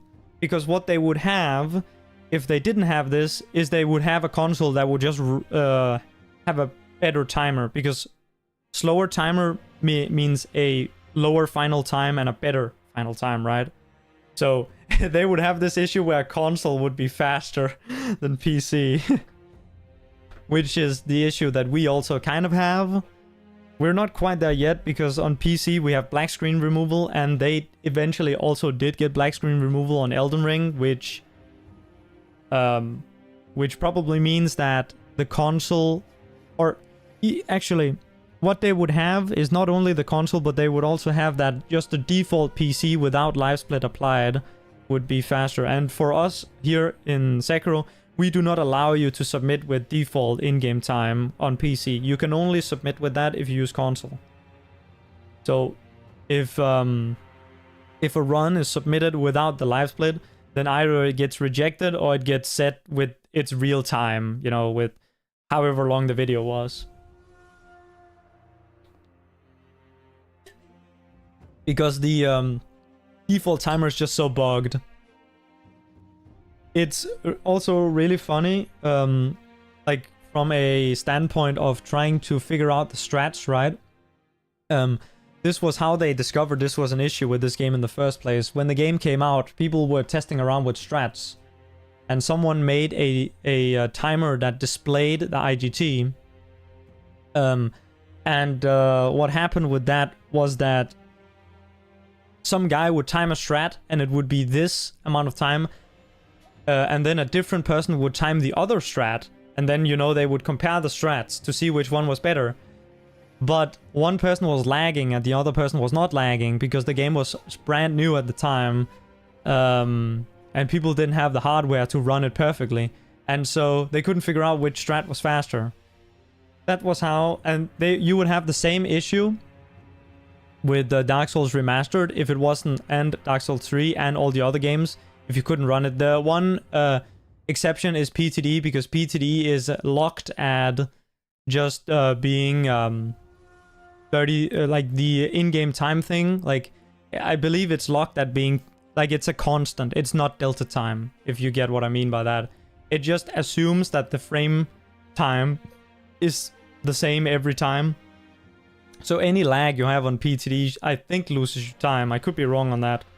Maybe I'm wrong, but anyway, like the Dark Souls 1 timer is very simple compared to like the newer ones. They don't have all that. They just like, but the they just have a constant that's added, but the same issue still applies, that the 60 FPS variant is just straight up, the timer just straight up is faster than the 30 FPS variant.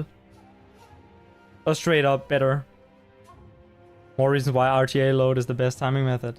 RTA no load is pretty good, but if there are hardware issues, then players will lose time based on lag, because RTA is subject to like in-game time. So in when you play, for example, Sekiro, if you drop down to 40 FPS or something, you'll be lagging, sure, but the game won't slow down.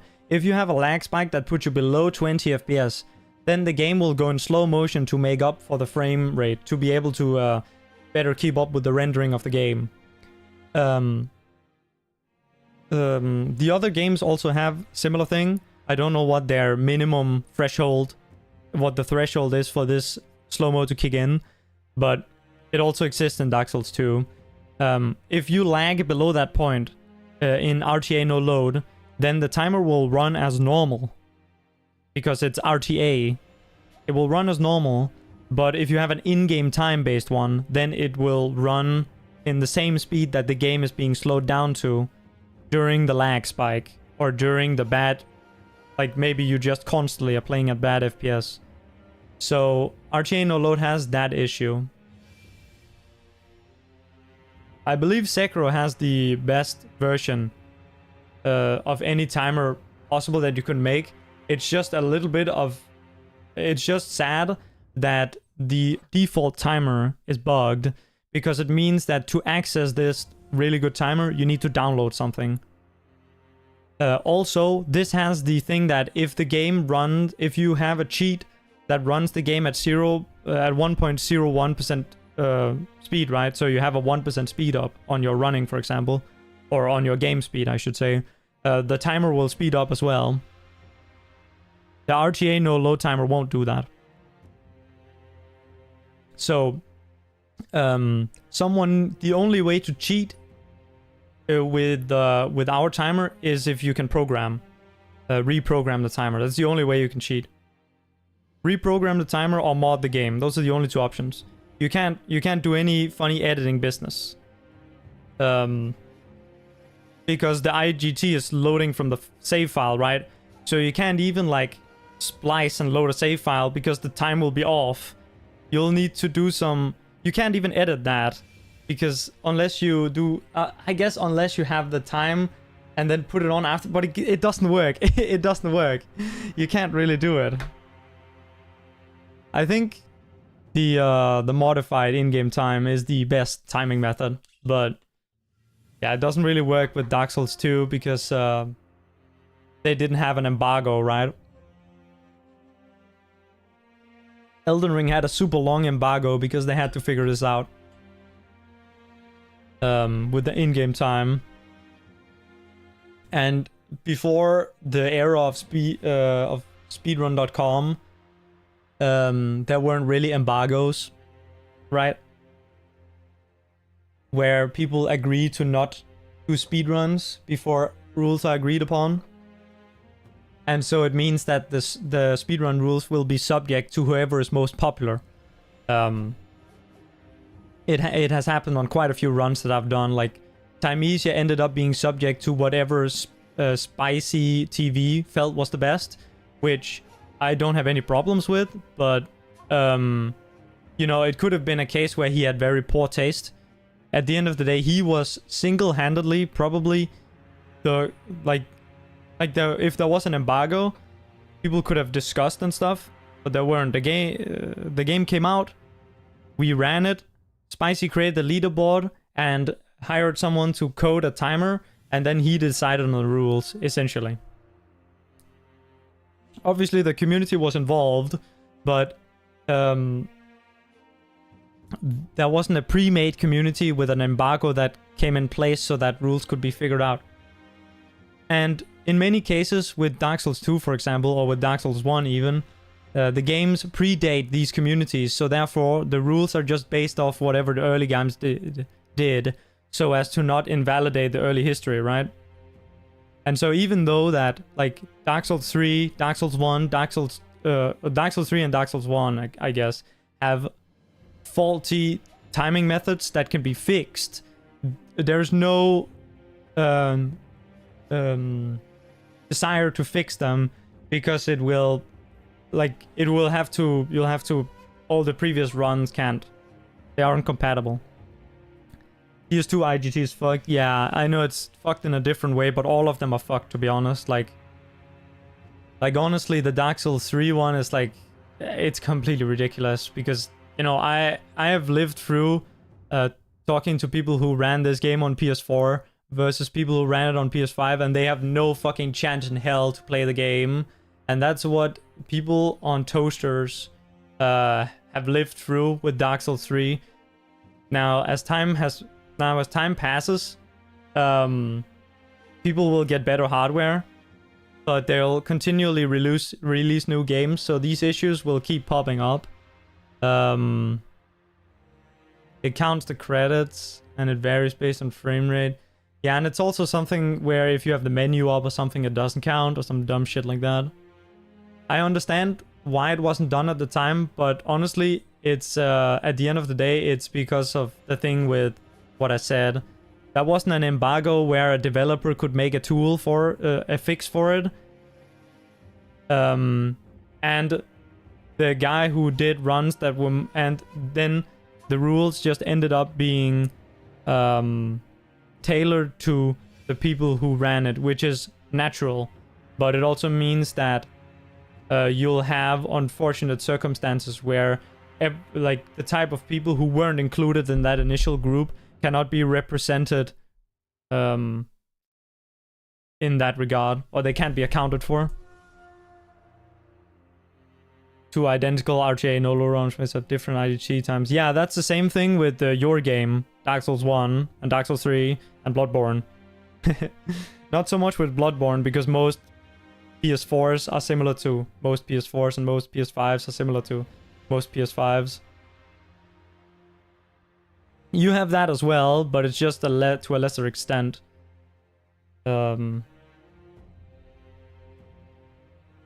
Your in-game time is random in Dark Souls 1, or not so much Dark Souls 1, but a little bit Dark Souls 1. Because the thing with Dark Souls 1 is that it's a different issue, because like, if you lag, it punishes you, but it doesn't like punish you in the same way as it does on the newer games, where it's through the bug, or the clock drift bug, or whatever you want to call it. But essentially, we talk about the DS2 issue, but that issue exists on the other games as well. I guess it's just less noticeable. And also people never complained about it, and people don't know, a lot of people don't know about it. A lot of people don't know that the in-game time for a run in any game besides Sekiro is 4% 4% faster, 4% faster than the actual amount of seconds that you spent playing the game.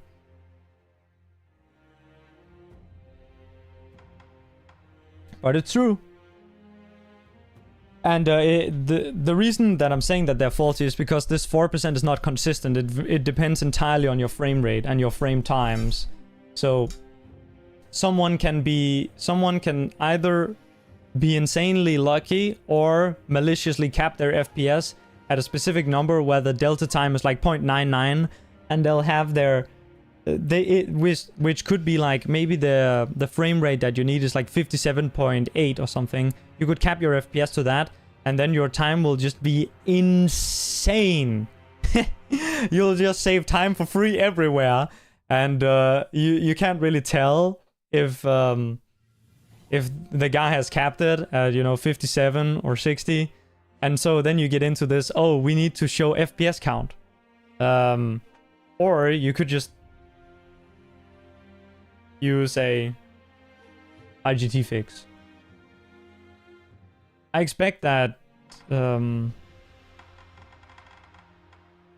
Dark Souls 3 will probably at some point, like surely they will implement the IGT fix and do it exactly like Elden Ring, because it's just completely dumb. RTA is just real time, counting 1, 2, 3, 4 seconds. And yeah, it stands for real-time attack. Okay, sorry, a lot of rambling. I'll do some more runs. Wait, was I gonna practice? I think, yeah, I was gonna practice the Guardian Ape, wasn't I? Yes, I was gonna practice Guardian Ape. Good for reminding myself. Dude, you gotta be careful putting me on these tangents, holy fuck.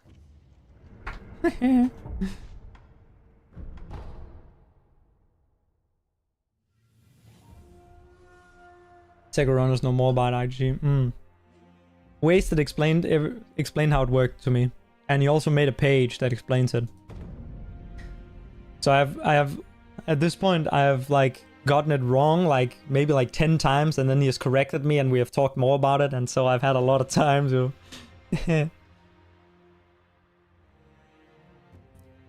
because when Wasted started doing his thing, one of the Sekiro community members reached out to him and asked him if he wanted to do some Sekiro stuff. And then those two guys, Wasted, the guy who reached out, and me, we worked together on like getting it implemented into Sekiro. And I've been doing some shit with Wasted ever since for this type of stuff. So I'm in the exact company to get this type of info.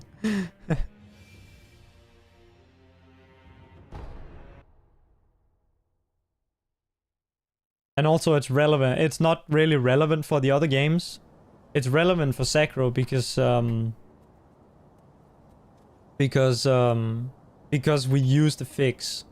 If Dark Souls 3 used the fix, right, it would also be critical knowledge for them, because they would have to know that all the old runs essentially are cheating compared to all the new. If they said one day, okay, we're gonna use the IGT fix just like Sekiro does, then they would have to know that, yeah, the times would be getting slower.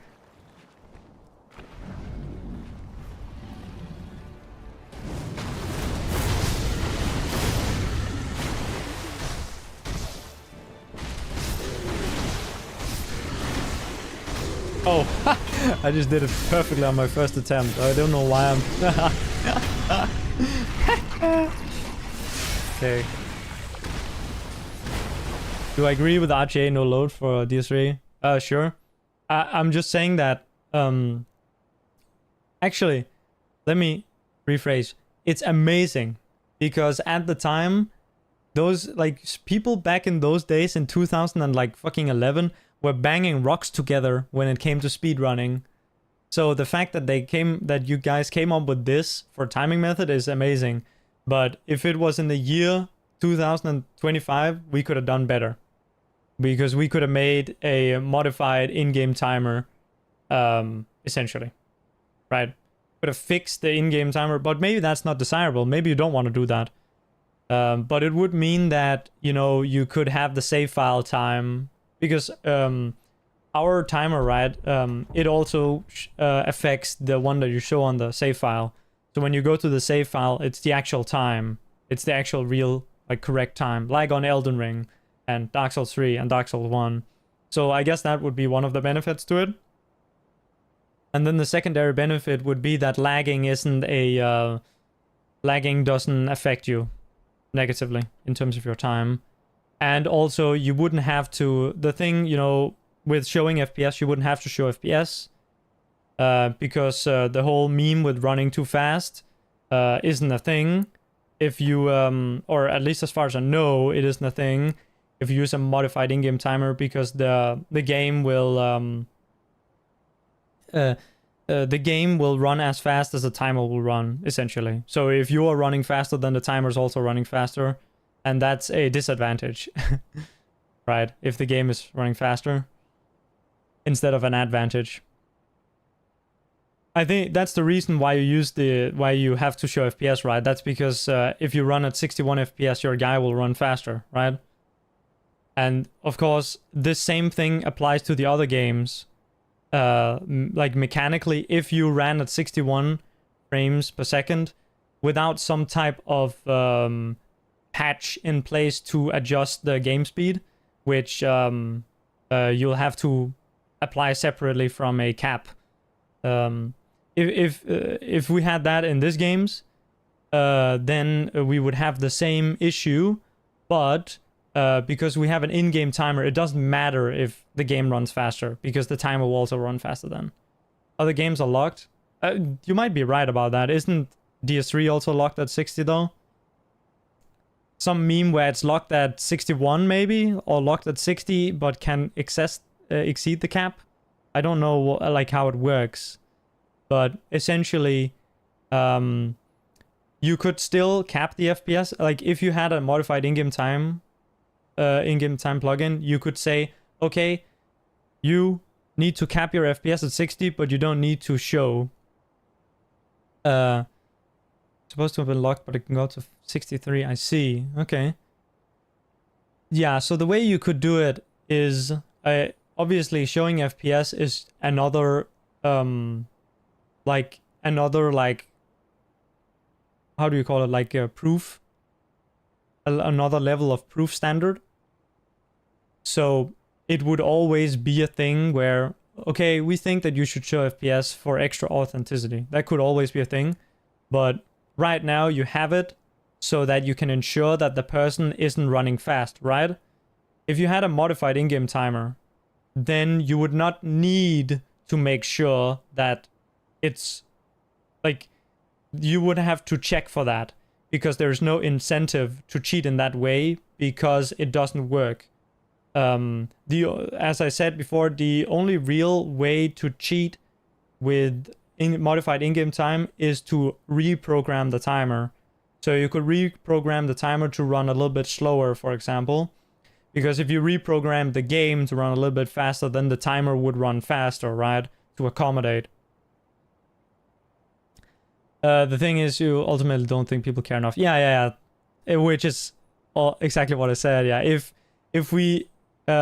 Dark Souls 2 had come out in the year 2025, then this might have been the solution that would have been picked, because there would have been placed an embargo where people could have spent time coming out with the best possible solution that would be the most fair for everyone and the most convenient also. But RTA no load is very good for the fact that that game is so old. It's better than what DS1 and DS3 has. Well, it's not so bad for DS1, at least, because that one aged well. Because eventually the performance is maxed out on those games. right? You're not really lagging that often in Dark Souls 1. But Dark Souls 3 is kind of a piece of shit. Because that's kind of on the border where, like, you can still lag. So it's, yeah. And lag is already an issue in terms of, like, gameplay. But then the fact that it also bugs out the timer is fucking... That's fucking disgusting. I do wonder if Bloodborne emulator comes to PC, whether or not they will enact a IGT fix. If they create leaderboards for the emulated Bloodborne, if they'll make it use default timer, or a modified in-game timer.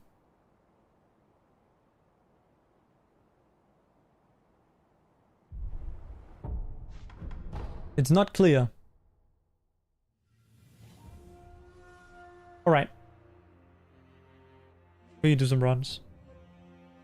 What did I ask? I said that I wonder what timing method will be in use, or would be in use if Bloodborne emulator or a potential Bloodborne PC release were added to Speedrun.com leaderboards. What timing method the leaderboard would use? Would they choose to... I guess the answer... Oh, yeah, the answer is kind of hard because... Yeah, I don't know. Copy Demon Souls? Yeah, but... I guess. Honestly, I don't know how the Demon Souls timer works. I only know as far back as Dark Souls 1. But I think Demon Souls is the same as Dark Souls 1. And so...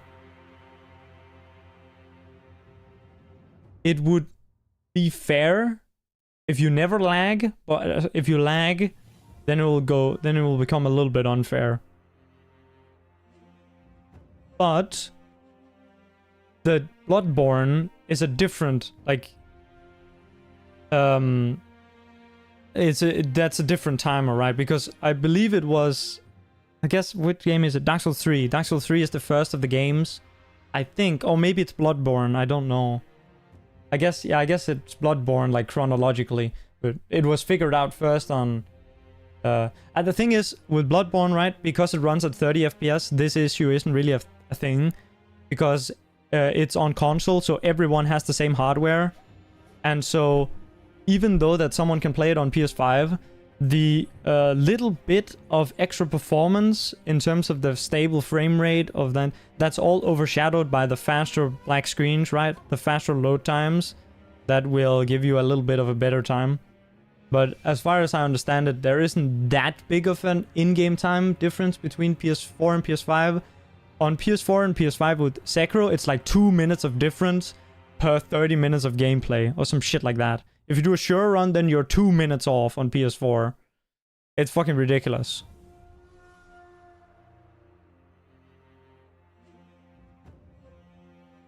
And if you install a good SSD on PS4, on the PS4, then you get most of that back. But you still get fucked a lot because of the 60 FPS meme. SSD, okay, so you do have the invisible load screens, I guess. Save like 15 seconds. Okay, that's not too much. Yeah. Okay, yeah, so if you have a PS4 with an SSD, it's similar to PS5, or what?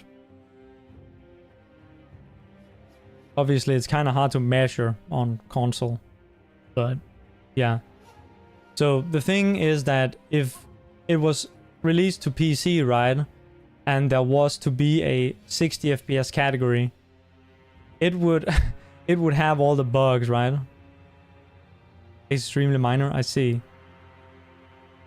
Yeah, so if the board only has 30 FPS Bloodborne, that would not be any issue, I don't think.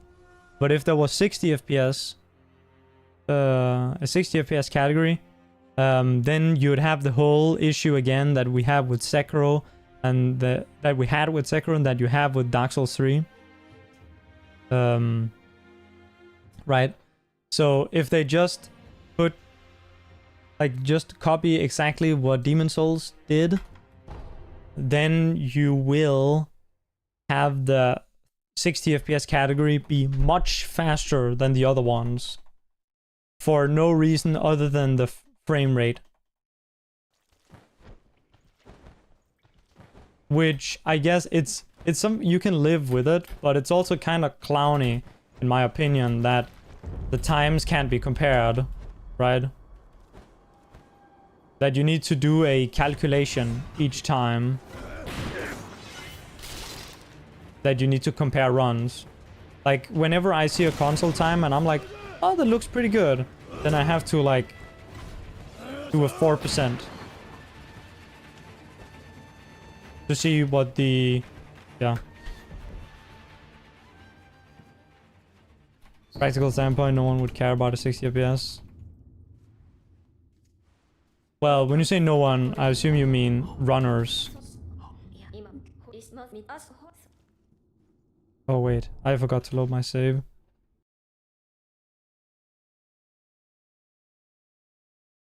Because one of, I don't know if you've seen this, but like with the whole, like, while the emulator stuff was happening, one of the videos that gained a lot of traction around the emulator, one of the first, like, demos of 60 FPS, one of the top comments is, I can't wait to see 60 FPS speedruns. And then the comment has more upvotes than like, hang on, let me shut this menu up.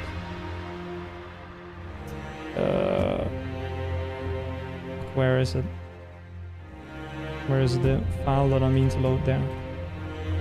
Then the comment has like more upvotes than Bloodborne has community members times, I don't know, quadrillion or something.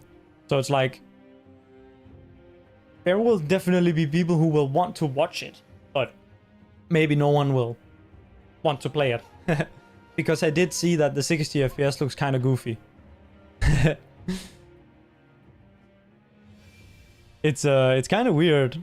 The whole thing that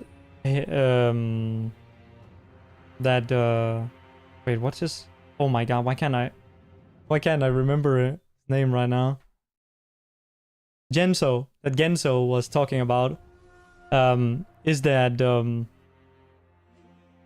the game wasn't built for 60 FPS, and therefore it just doesn't work with 30 FPS, or therefore just doesn't work with 60 FPS, which is such, like, it's kind of like a simple statement, but it's actually kind of like, it kind of has a lot of info in it.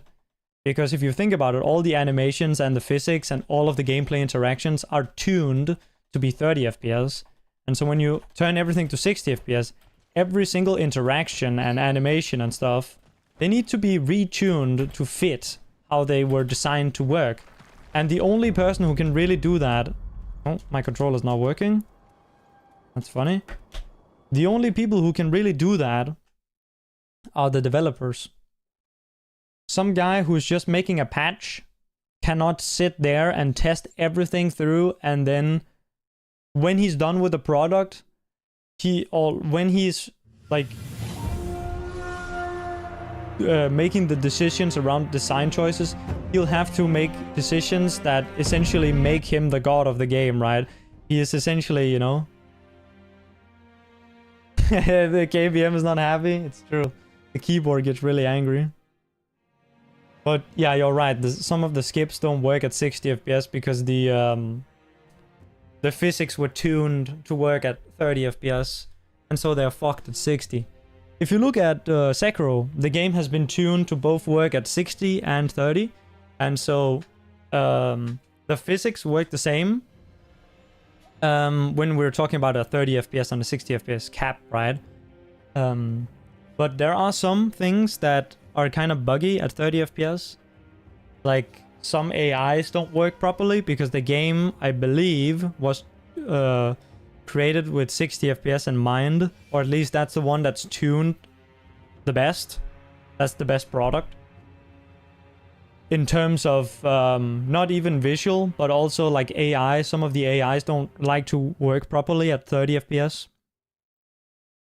Although there are also bugs with it at 60, obviously, but there are more bugs at 30, I think, right? Unless the bugs were intended and the things that we see on 60 was unintended. Aha.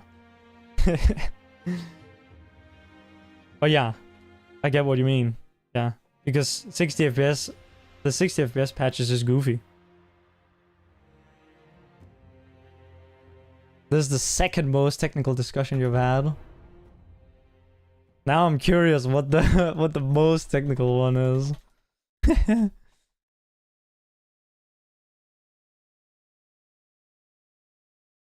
Andrew T. Yes. I know about him.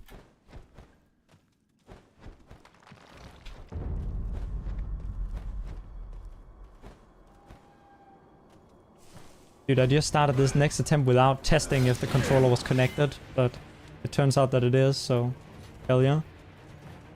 You're asking him what barriers there may be to making a task? Oh yeah, that can quickly get into some real deep shit. That's some stuff that I have tried researching about, but it's like kind of way out of my area of expertise. Like honestly, this in-game time stuff is also, so I'm kind of just like trying my best to repeat what Wasted has told me, and not try to make up too many claims on my own, although it sometimes happens. Really technical rundown of how the RNG works in the game. I see, yeah. RNG is interesting. There is a different thing also though, which is like a true save state. Game appears to be indeterministic. Yeah. I don't know if you've heard about or have seen a player practicing in like an old game. They have the ability to rewind time. And they can also step forward in time.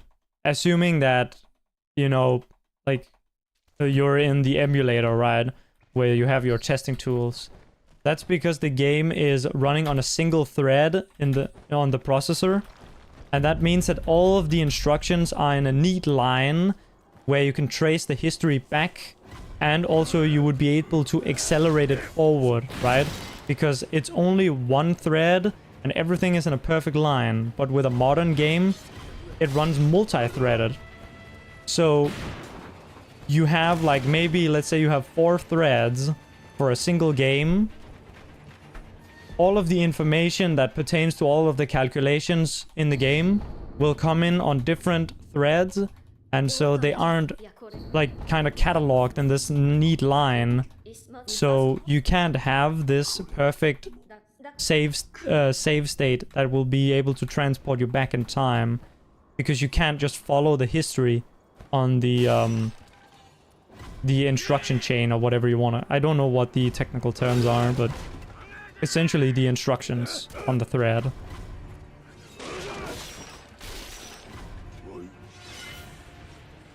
But that's just like basic stuff. That's before you start with anything like RNG, because RNG will have to be on top of you needing to have a game engine or something that runs deterministically, so that you can do the save state, right, to go back in time. You might also want to be able to rig RNG, although rigging RNG is not required if the game is deterministic in the sense that you can make these true save states, because if you don't get the RNG you want, then you can just rewind time back and then you should get a new calculation of the RNG scenario, right? I think. If it is indeterministic, then even if you saw the RNG in real time, you would not be able to predict anything. Yeah. Yeah, if you had the game running on a single processor thread, which means no GPU also, I believe. So just on a single thread and so everything is coming through one thread. I don't know if it's true about the GPU thing, but I see this is where my technical knowledge doesn't suffice. But essentially, if you can have everything on one thread, then what you can do is if you get the wrong RNG, then you can rewind time and then try again.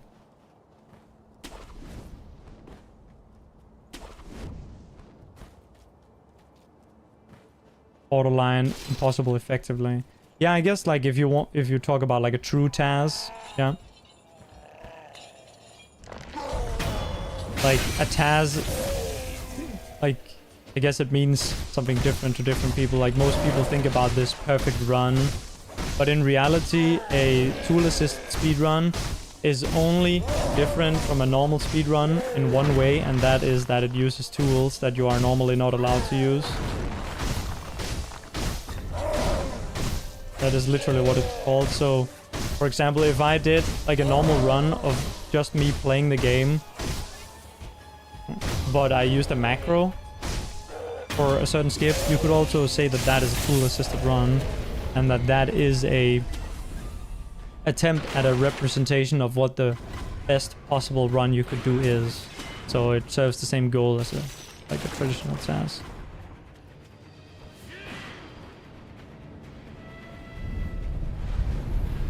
Because Virazi has made a TAS for Elden Ring, but it's literally just a auto hotkey script. That's all it is. Or that's not entirely true. He also used a he used a thing that hooks to memory so that it can read your FPS essentially, so that it can line up or wait, actually he didn't use that, but he has made it. And he has made some other little things like that. Essentially, it's just a slightly overcomplicated auto hotkey script.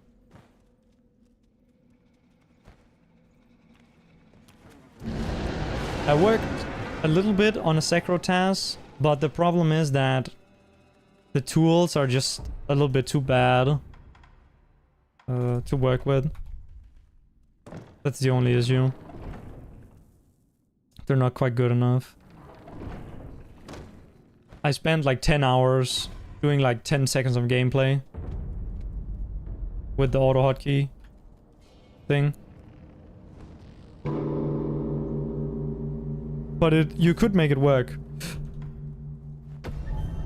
You just either need to you need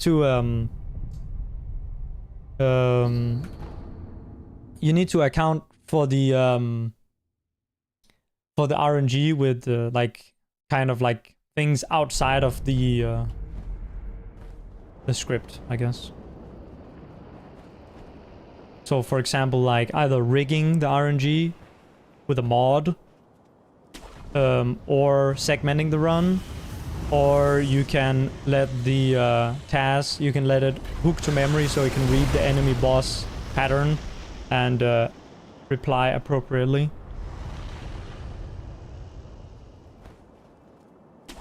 You have task tools for Dark Souls 1, so your idea was to maybe just do a segmented run with those tools. Yeah, that would work. That would give you a pretty nice task, sure. Okay, this was kind of weird. Worse, apparently still saving time, it seems.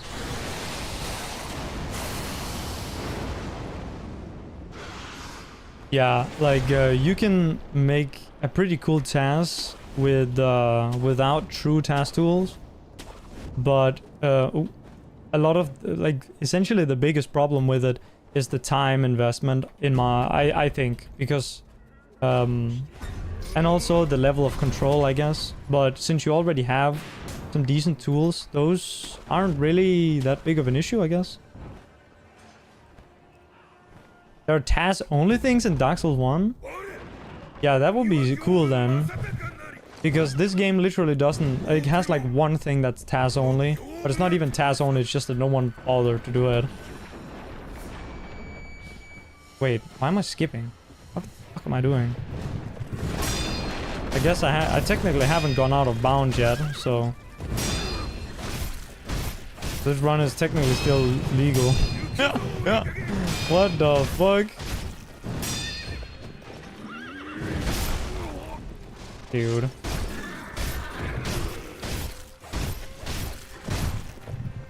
Dude, this is a clown. This is a clown business. What the hell? What do you mean by TAS only? Non-human viable? Yeah, but I guess that's also kind of personal preference. I guess I mean something like I would bet money on it never being used in a run kind of situation. But I mean, nah, TAS only and non-human viable. It's fine. It's the same.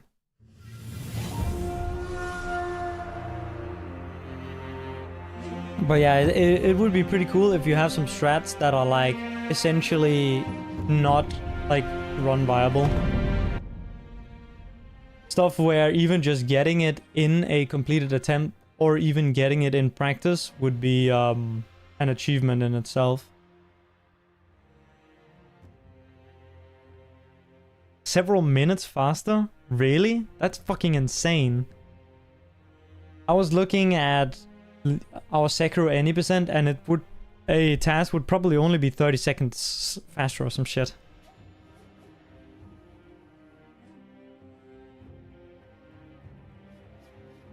And that's if we assume that the current record is like 20 seconds off, and then there's 10 seconds from a new thing.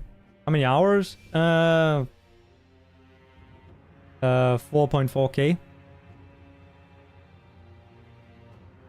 Number's a bit skewed because you do a different route. Yeah, I mean, that's the cool part though. You get to route something out.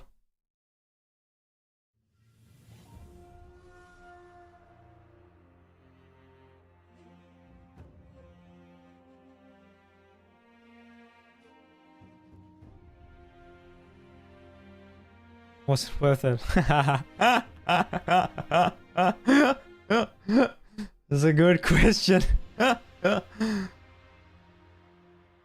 Is the curse thing. You can get a bow drop in Asylum, a rapier drop the boulder night before SGS, and there are 1% drops. Oh, I think I've seen some discussion about this. Where wasn't there discussion about whether or not you could use the drop mod to guarantee these drops? I think that was a discussion, right? For DSR, yeah. Okay, I see. Yeah. Yeah, I guess there is a similar thing with Bloodborne 80%, right? Where because you need to pick up one blood gem to dupe, and the very first enemy in the game has like a 7% or something chance to drop a blood gem. Blood gem? Is that what they... No, bloodstone? Blood rock? What are they called? Blood fragment? I don't remember what they're called, but upgrade material. I think, right? Was it? I don't remember. I don't remember the item actually, but I just remember that in Forest's run, or Forest has a commentated run where he says something around that, about that, where, oh, there's like a 7% chance or something for this drop, and if you did it, then you could save a lot of time. But that's like way more reasonable than the double 1% drop in like in the middle of the run. Or like in the after having played a bit.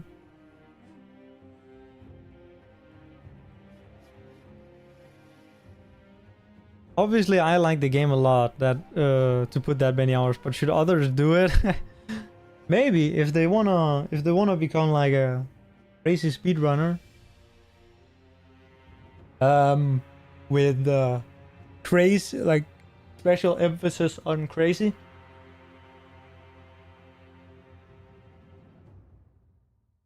After some tricks you could do, like fuck it, move swords, set up less AI breaks. Yeah. Yeah, I see. Yeah, that's it's really cool. Like Dark Souls 1 for sure would be the other than Sekiro, I guess, would be the game that I would most like to see a task for. The Elden Ring task was also really cool. I assume you've seen it, right, Ali? By Verasi. It's like 2 minutes, yeah. Which is a lot faster than the world record. You have a little over 200 and feel like that's the most you can get out of Sekiro. Yeah, I think 200 is about where you can, what you can get out of it with just the stuff that's in the game. For, like, that was around the same amount of hours I had when I switched over to starting to thinking about speedrunning. 200 was enough to kind of like grow tired of doing NG+s, unlock all achievements, and beat all the bosses.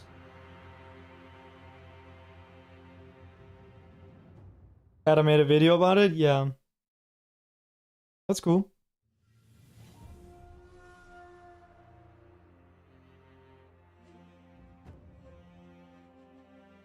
But yeah, I would love to make a Sekiro task, but I would go about it differently. I would essentially make a bot.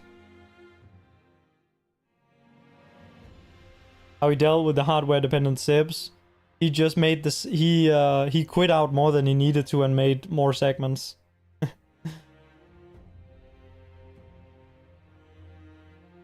And then he had a specially made timer, or that sounds a little bit sus, but he had like wasted coded up a timer for him that would work with the thing with segmenting, essentially. And then he just segmented it like crazy. The segments are like so short that that you just eventually get lucky with the frame rate. The macro can't be replayed in real time. That's kind of the thing with a traditional TAS, is that you put the RNG seed or whatever, and then you can play it back in real time. Whereas with, I guess, a modern TAS on a multi-threaded game where you can't do that, a essentially just any modern game, you can't really do that. Like a replay of a task will only be possible if the task is programmed to be able to react to what's happening in game. So essentially creating a bot, you know? For example, a bot that is able to read the boss's info. For example, read the moves, read the health, and also see if the game is lagging and react accordingly to that sort of stuff. That would be the only way you could make one that could be replayed. But that's essentially getting like a, you know, creating like a like an AI that is better at the game than any human, which is also a cool experiment, but a lot of work. Did what your idea was for DS1 in a way. Yeah, I mean, yeah. I guess he did.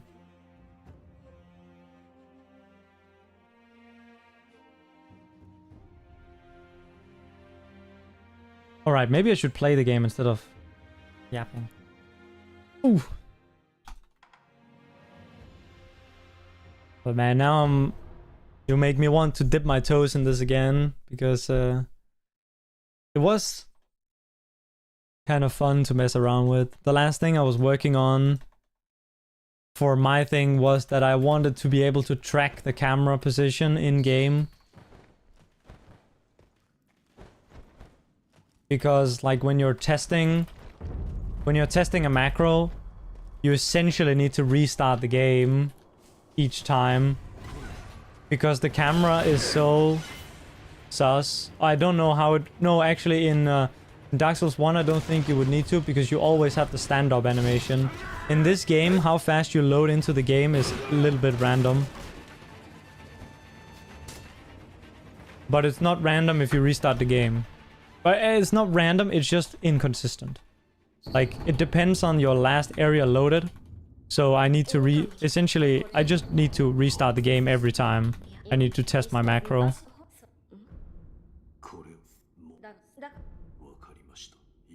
I pressed the wrong thing. God damn it.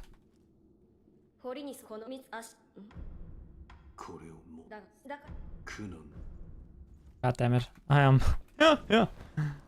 Would be a massive time investment? Yeah, it would. I guess you can start with, like, making macros for, like, the... Like, what you can even do, right, is you can just do a segmented run where you use macros that you activate with a hotkey. Right?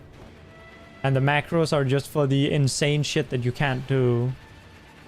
And then all of the easy running sections you could do with normal. And then later down the line you could make an updated task. Right? So you could have like the first edition. And then you can work on optimizing it slowly. And then, you know, there'll at least be something to start with. And you'll always also have something new to work towards, like an improvement to work towards. I've thought about doing that. I've also thought about just doing a segmented run, personally, of like any percent.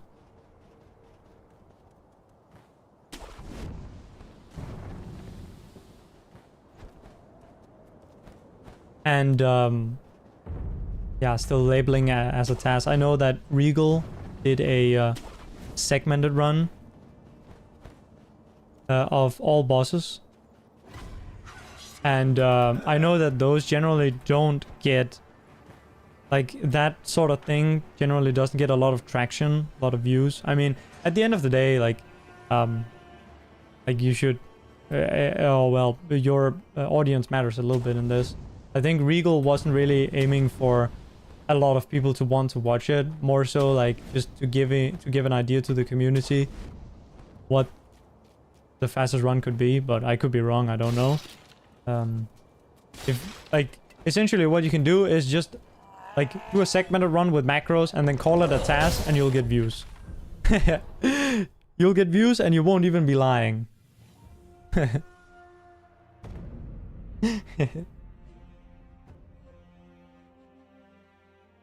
That's what I'm trying to say.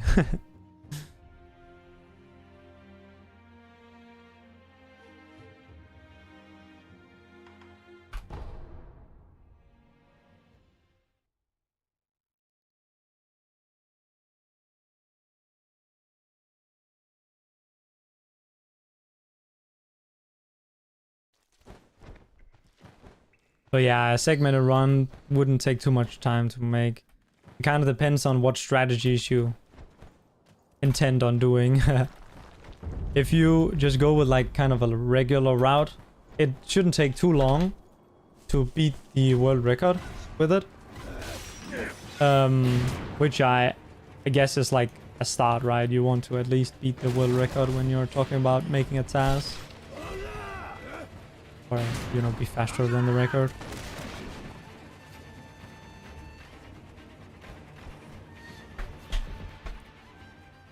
So, doing like that, whatever like the world record route is, and then all the problem things, you just have a macro. Like, I assume that for something like the wrong warp, a macro would be insanely helpful, because it means that you won't choke at the end of the run, right?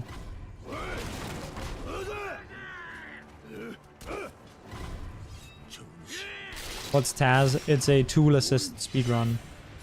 It's essentially a speedrun where it's a robot playing, and the point is to kind of see what is possible if you were a god at the game, like a literal god at the game. Literal robot at the game. There are some quite cool tasks of older games because they have better software to be able to create them, and so they can make these crazy task videos. These retro games have their own task community to find their own task strats. Yeah, yeah, task-specific strats. Yeah, those are kind of crazy. Yeah, yeah. So it's like a script? Yeah, essentially. Although, generally speaking, to make a true task, which is what we were talking about earlier, you need more than just a macro. You need a, you essentially need to make the game not have unexpected outcomes. So for example, like, do I know what attack the ogre is gonna give me on the first, as his first attack? I don't know. Yeah, for retro games they use an emulator, and that emulator will allow them to have like full control over the game. So they essentially can make their run as if they were editing a movie or editing a video in a video software. Right, they can just move around the inputs. Oh, I want to jump here, and then the enemy is gonna attack me here, you know? That's essentially what they can do. Because the games are so old, that the RNG can be made, like... With some games, the RNG is with a seed, right?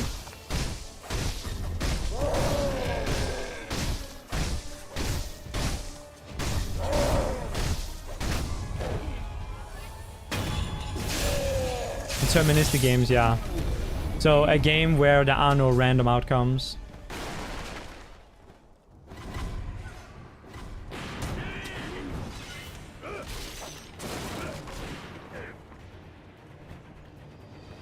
Which is pretty common in old games. And for new games, a true task, as we just laid out, is impossible. So you can't make a true task for modern games. You can only make a task where you have to do some work around to deal with unpredictabilities, like boss RNG, for example.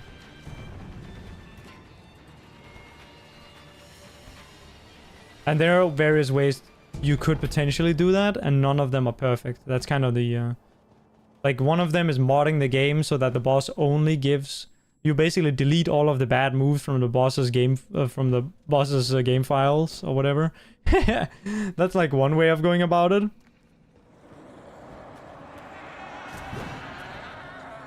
But that's kind of sus, right?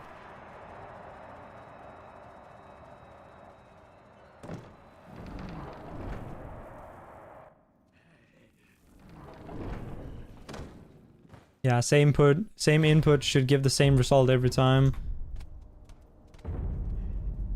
That's kind of like the practical test for whether something is if game is deterministic or not, right?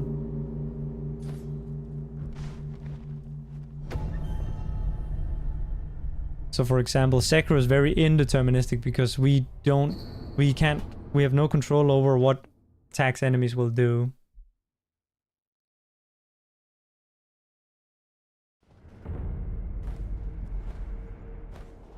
That's the ways to go about it, Ryan. Well, rigging the RNG is modding the game, so it's not a perfect solution, but it is a solution. Some people would have objections to modding the game, and also modding the game might potentially have side effects, but it can work, for sure. It's just that, you know, you need to... that's only one thing, right?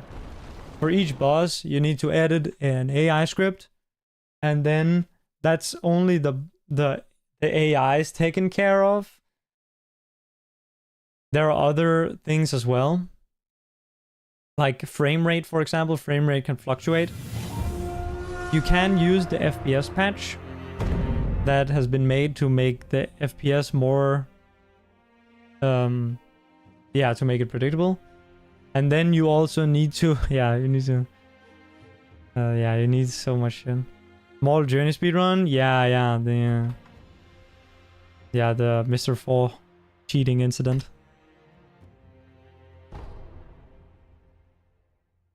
One solution, maybe to make a mod to make the game deterministic.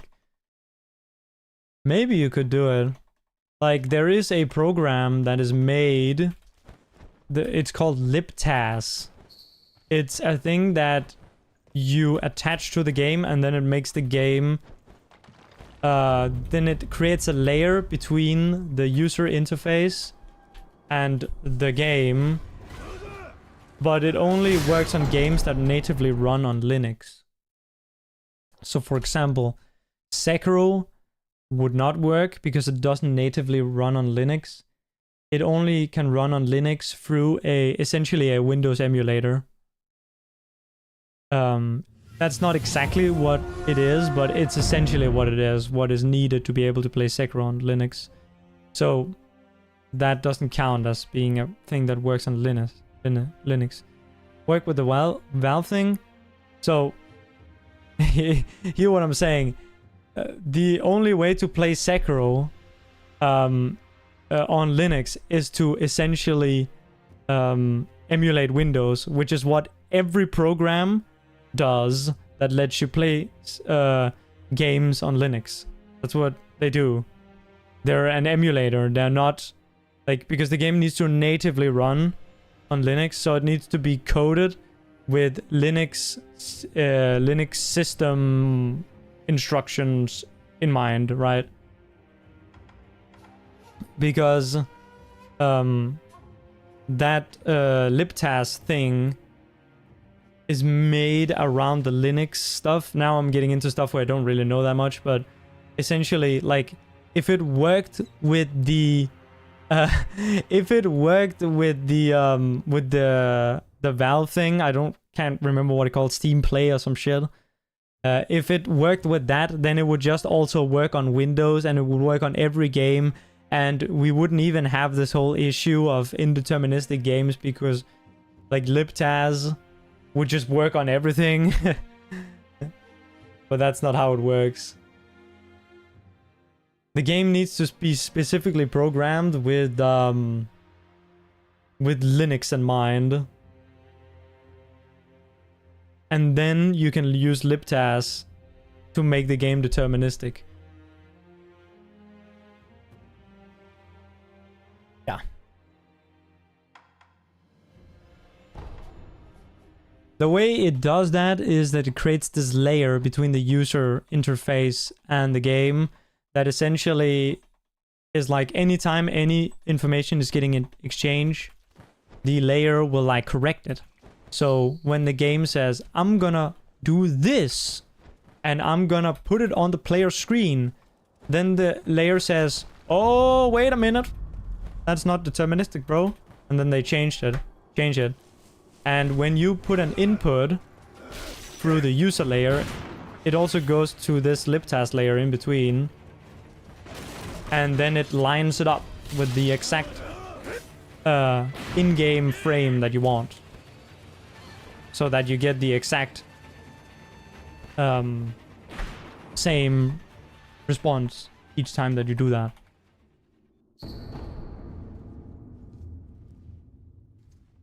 And that's what kind of like a true task would look like. But to get that to work, the game has to run on Linux. Windows version could be possible. I don't know. It's outside my area of expertise. Like, I don't program at all.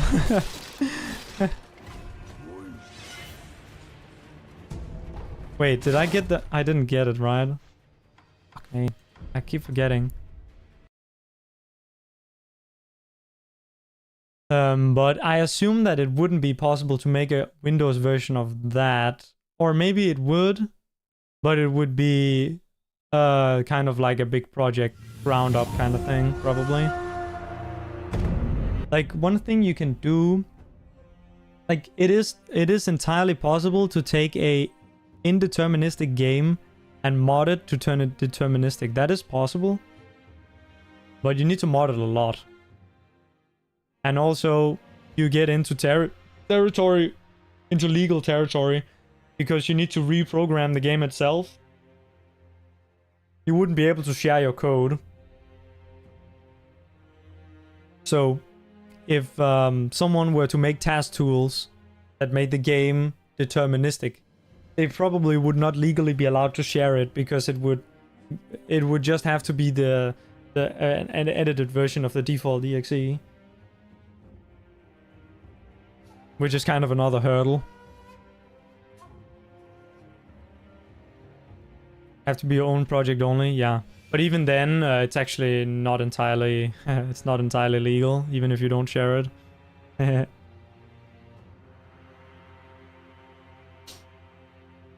Or actually, it depends on your region. In EU, it's essentially, if they want to, in Japan, it's straight jail if you try and do it.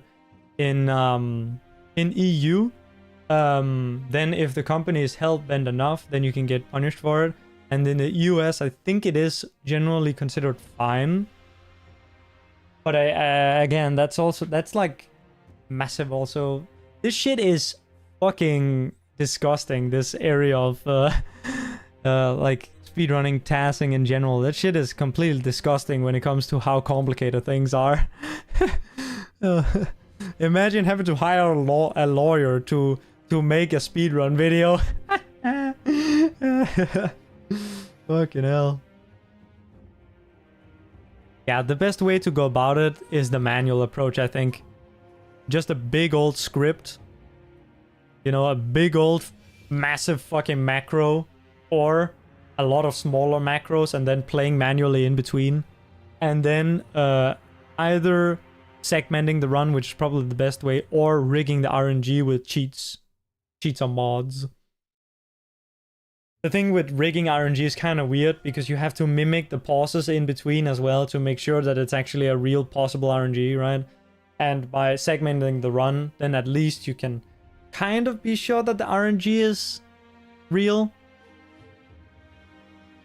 Although save files, you know, sometimes can fuck with RNG, but then you just have to make sure that if you quit out in the video, then you can't make like a seamless edit and say, oh, I didn't actually quit out here, I just quit out here to, you know, you can't really, that wouldn't work with these games, because it would create a different effect than if you had kept on running. I hope you get what I mean, because some task tools, like on Minecraft, for example, there is a task tool, and this literally will essentially do this thing where each time you do a segment on your task, it kind of respawns you in. And that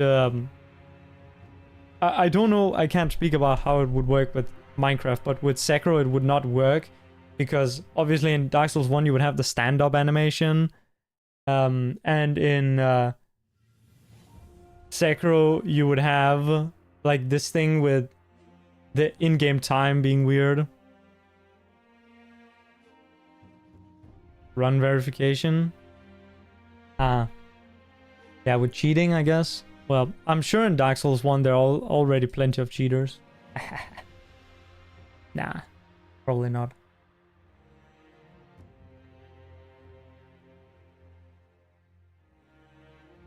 You might cheat. Yeah, I mean, if you make a task, a macro task, you can't share the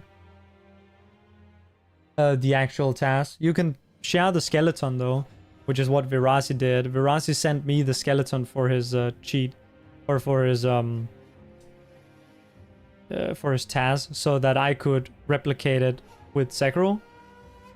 And he didn't include, you know, his actual like own Elden Ring stuff within it. So it's like a template that one could use. And that is available also on his GitHub. Virasi. Veer, whatever you want to call him. The code, as others would like to call him.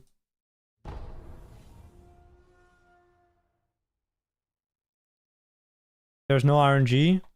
I don't know. Well, yeah. Well, there's randomness. The frame rate on its own is such a big issue that he had to segment it. Or find any enemies. Yeah, I don't know if there's RNG. I honestly don't, because I feel like maybe on Horaloo or something there is an RNG. There's some, or Malekith, but I don't know.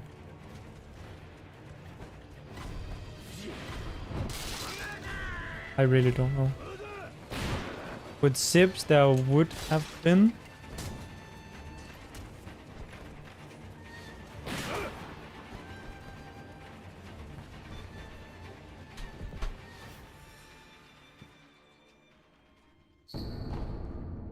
It's true that when you don't have to fight bosses, it gets a lot easier. But honestly, a lot of the bosses that you do in any percent run... Oh my god, I forgot again. The bosses you do in any percent runs are so simple that you can probably just make a macro to fight the boss.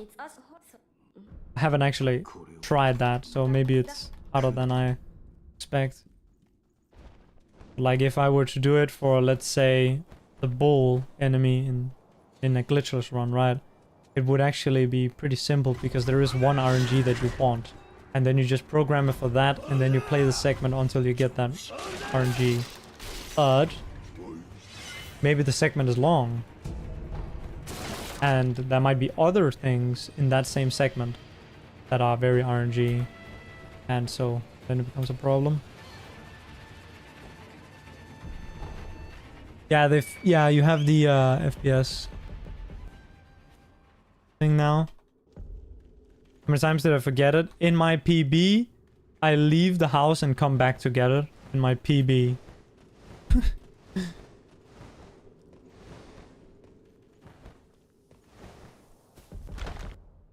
My PB, which I'm gonna guess technically is also the world record. But yeah, insane world record in a category that one other person has played. Insane. And it's totally not like I have 10x's hours. And yeah. Yes, it would work. Yeah. The segmenting thing would also work for Sekiro any percent, but it would not work for a Sekiro glitchless. I think a lot of people would like to see a glitchless task of Sekiro because glitchless is the most popular category. Because it has some nice boss fights and such. That it wouldn't really be possible because the first segment that you would do, or the second segment I guess, would be the whole part from after the tutorial all the way up to the cutscene into Genichiro. All of that would need to be one segment. That's around 8 minutes of gameplay, maybe more like 6 minutes of gameplay, and there will be Ogre. Yeah, Ogre. What's this? Yobu and Bull in between that. Oh shit. And there's also some enemy RNG. So yeah. For that run, I don't think it would be possible to do a... I mean, it would be possible, but it wouldn't be plausible to do a segmented.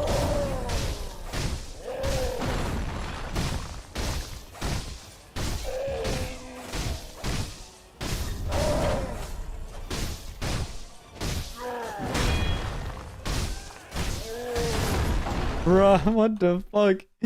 I'm getting destroyed. But yeah. You should be able to get it to work, Alibaba.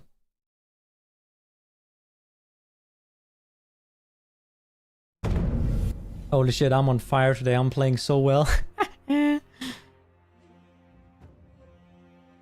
Man, I could have been done with this category the other day if I hadn't fucked up Ape. Man. Just like 1 centimeter of issue. Like 1 centimeter of a mistake meant that I don't have a 33 right now. And it's actually so sad that I can't just be done, you know?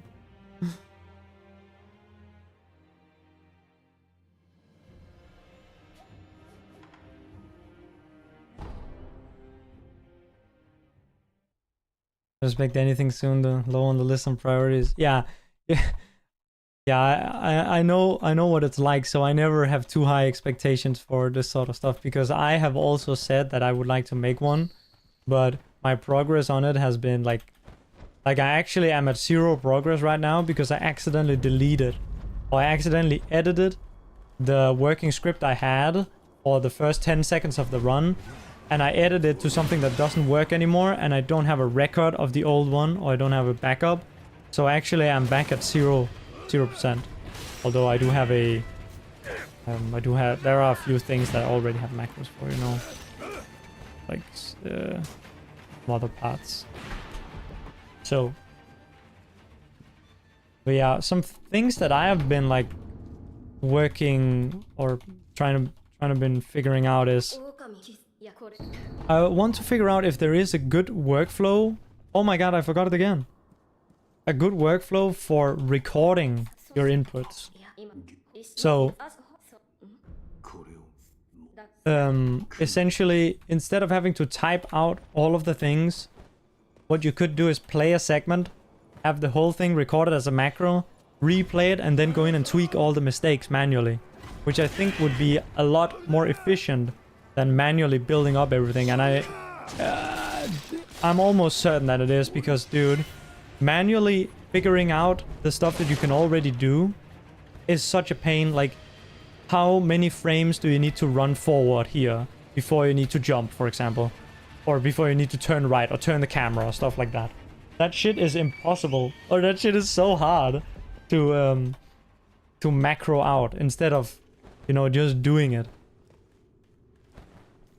And on any movement sections that I've worked on so far, I've actually been having such issues making it as good as the player.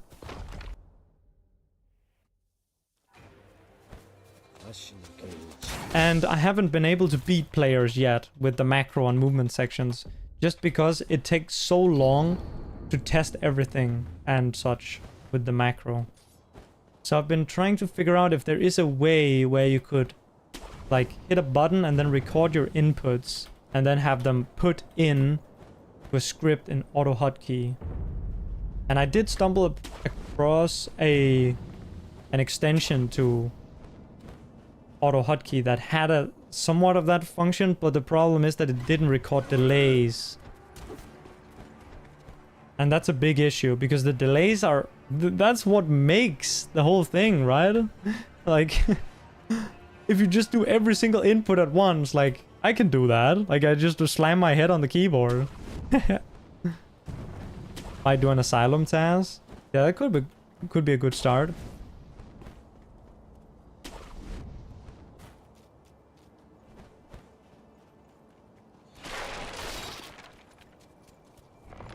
Wait, did I salvage that? I almost went for the skip again. Oh my god, I think I salvaged it.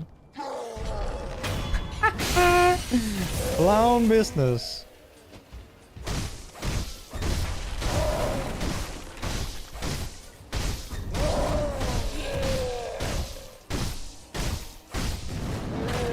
Oi.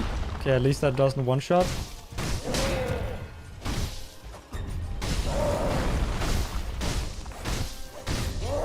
What?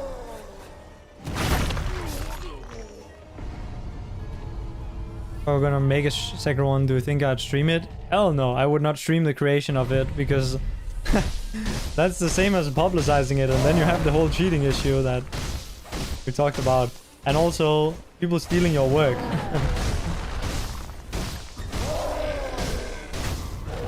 I already have a problem, people stealing my work. With the glitches I found, I don't need a problem. I don't need further problems with that. Because I often glitch hunt on stream, and whenever I find something here, someone will have found it. Like, this is true anytime you glitch hunt on stream, because yeah, someone else will be testing the same thing as you.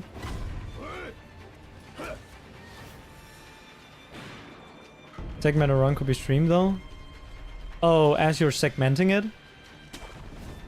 Yeah, no, I think it kills the hype. I think it's kind of hype, you know, when the task drops and you have no clue what's going on. You could do a watch party though. Like a premiere. Like have the video premiere and then you do a watch party.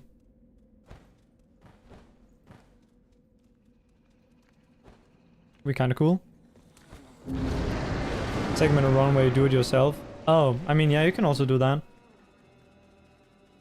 Personally, because I think that's what you asked, right? Yeah, personally, I would not stream it. The creation of it.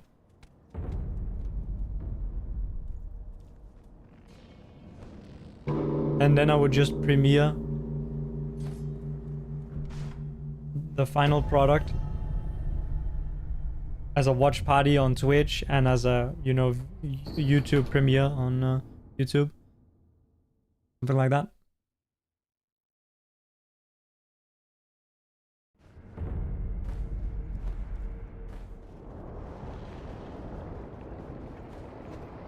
Yeah, exactly.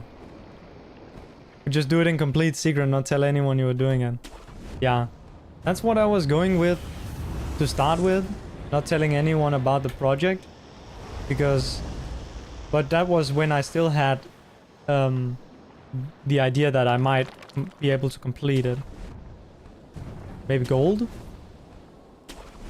W in the chat. Hell yeah. W in the chat.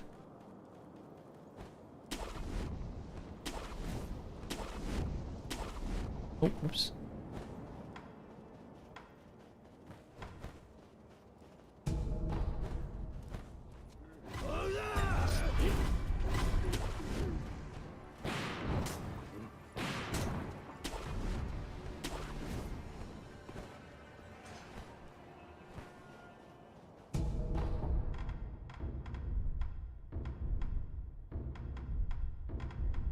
Damn, my menuing is so bad because I'm used to 102, just spamming away.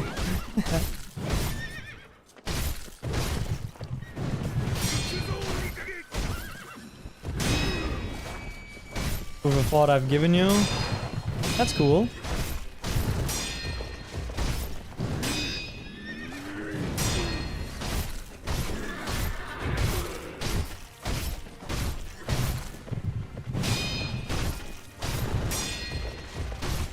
Nah! What is this? What is this? Oh my god, and he's gonna run away with 1 HP.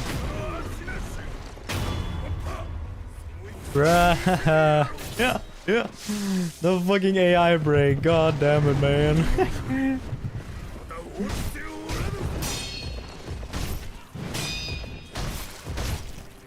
Oh, nah. Well, unfortunately.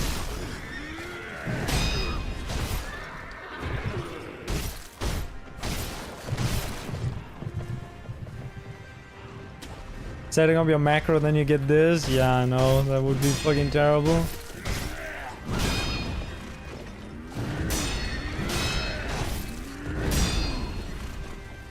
Bro, please. No! Wait.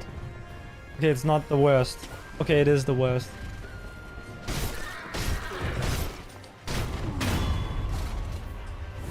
God damn it. Whatever, whatever. Let's just ignore the fact that I have like a full minute to save in the early game. And let's just keep beefing. Set up a macro and the inputs get interrupted.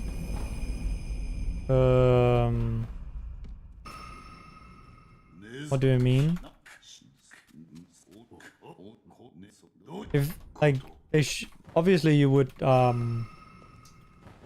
or if you did a full, like the full run as a macro, then you would account for everything, kind of. Enemy hit you or something. I mean, it's just gonna get desynchronized, right? Because in your macro, you will have planned... Look, I'm gonna level with you here. If you use the camera for any of the strats, for example, I do believe that the camera can be influenced by enemies, right? And your aim can also be influenced by by enemies, right? There was this strat that I was working on where there was it's movement I was working on, and there was an enemy who would sometimes be on the right and sometimes be on the left. And where he was would either make or break the macro I had, which was insanely funny. Okay.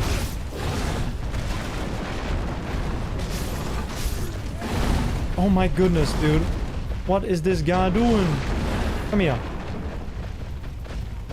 Come here, I said. 1, 2, 3, 4.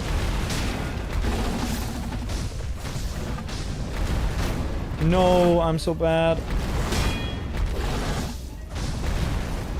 What?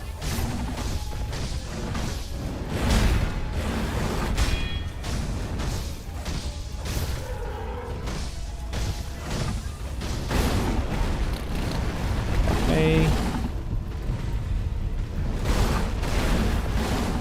Oh, dude. What the fuck is this boss? And I'm burning. I'm fucking dead.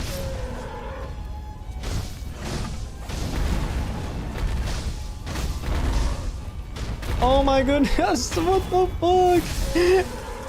Oh, dude. This fucking boss. What the shit is wrong with him? And we saved 10 seconds. But yeah, any type of enemy RNG you would have to account for, or you would just reset the segment, right? So you would program it for the best RNG or for some RNG that you want in your run. Maybe there is an RNG that's slightly slower than another one, but that's very consistent, then I guess you would go for that. Kind of depends on how long the segment is, right? But yeah, then you would just play the segment until you get it right.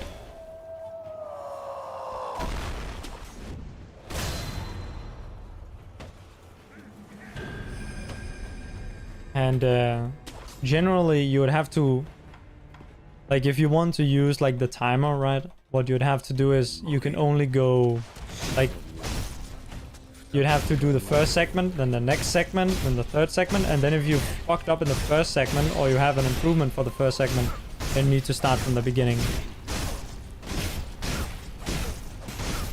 This would be like watching a film and then restarting it constantly. Yes! And I've been there. Been there, done that.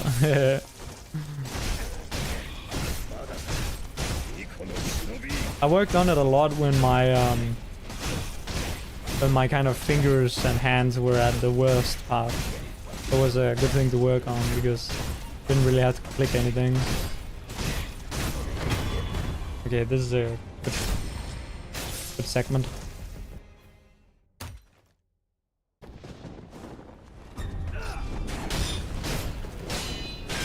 Now we just need some lightning. Oh, hell yeah! Rage added? I got frustrated, but I don't know if I raged at it. Getting all mad at the screen.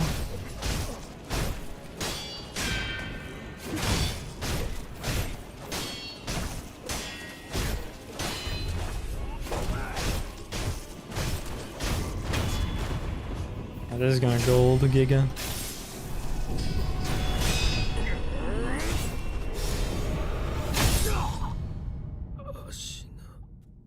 W in the chat.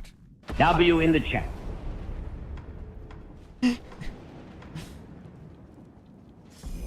Dude, this AI Winston Churchill video is one of the best things I've seen in a while.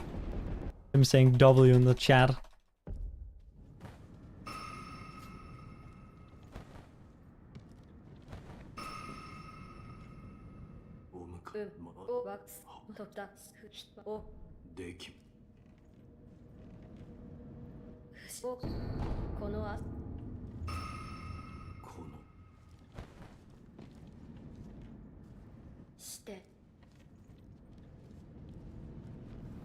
And so there are many practice tools for this game. I guess there are like a few. Well, there is one practice tool, and then there is... Oh, actually, there is an old patch practice tool that I completely forgot about, but we don't count that. There's an old patch practice tool, and then there is the JDSD tool, and then there are a few cheat tables.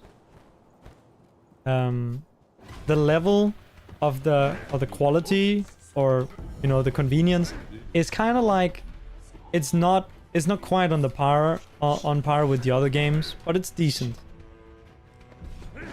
Yeah, I made a cheat table that's kind of like a basic one, or like it's supposed to be, yeah, just have all the cheats that you would want laid out in like a basic way. We also have like a Giga one that cl+db made, which has pretty much everything that you would ever need and more, and it's essentially just a port of the debug menu. I don't know if you are aware about the debug menu, but we have the debug menu still intact in this game, which is pretty much just the best tool for testing shit. It's not good for practice though, because it makes the game lag like crazy. Like Dark Souls 1 debug, I guess. It has some issues, and it has some things that are broken, and it also has some things that are in DS1 that aren't in Sekiro. For example, the thing where you can teleport to whatever area you like on the map, right? That menu thing doesn't exist, which is kind of a shame.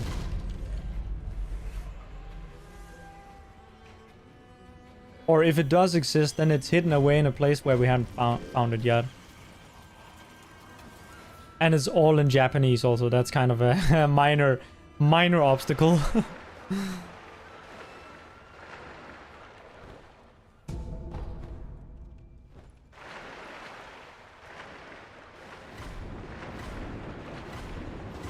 Just learn JP, yeah, true.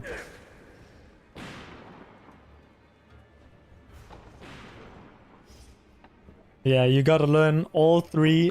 There are all three typing systems in it: hiragana, katakana, and kanji. Yeah, and some of the symbols are just, you know, failed to load icons, I guess.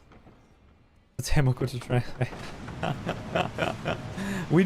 I do have someone who can translate bits of it, but we won't. I don't think we'll be able to make a translated port, because the creator of the mod has gone radio silent, and we would need him to either give us the files for the mod, or like, you know, I don't know. It seems a little bit out of scope at the moment to... Oh, I picked up one more than I need of these to translate it. Because Luke Yui is not available. When I say mod, that's because you need a mod to re-enable it. And that mod would... I guess... I don't know. I think it has some... It has a machine translation component, so that it has like all of the params and stuff. It has tried to machine translate them. And in the cases where it could, which is maybe like 30% of the things, which is not that useful, because it's never headers and stuff. It's always like weird shit. And it's also sometimes wrong. Anyway. I'm gonna make a Giga tool at some point, Glitchless, surely.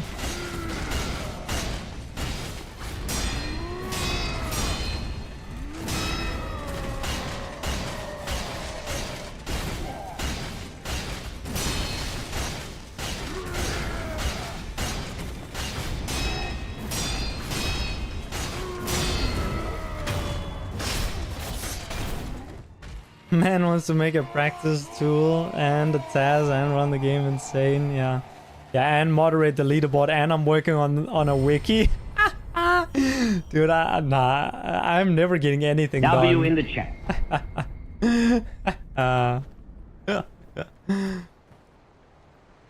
I never get shit done. I'm one of those guys who start like a million projects and never finish any of them. Although I guess like the main project right now is, in terms of all of those, they are all like blocked. All of my projects are blocked by some certain things that I need to figure out with cheat engine and such. I need to figure out a way to manually control the camera with a script. So not with doing mouse inputs, but with directly telling the camera where it needs to be. That's kind of like a goal that I have right now. But it's really fucking difficult because I'm not good at reverse engineering.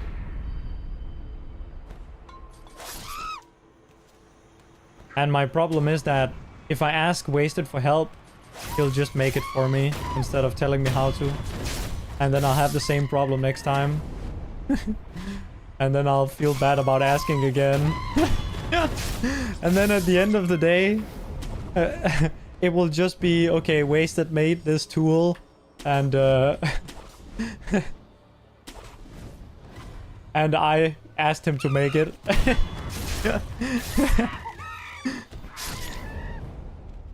I feel like that's happened like every time I've tried to ask for help or trying to learn something. He just made some, like, essentially making it for me.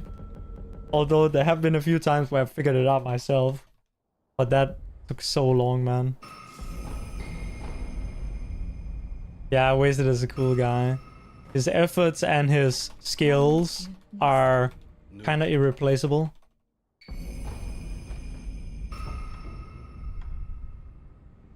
You're not just gonna get someone of his abilities to just make something for you.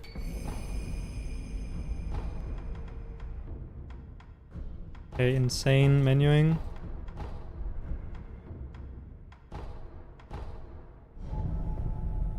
W in the chat. Hell yeah. Happy to answer questions. Yeah, he is I think he likes it a lot. Because I have pestered him a lot. Like, I'm the type of guy where, because I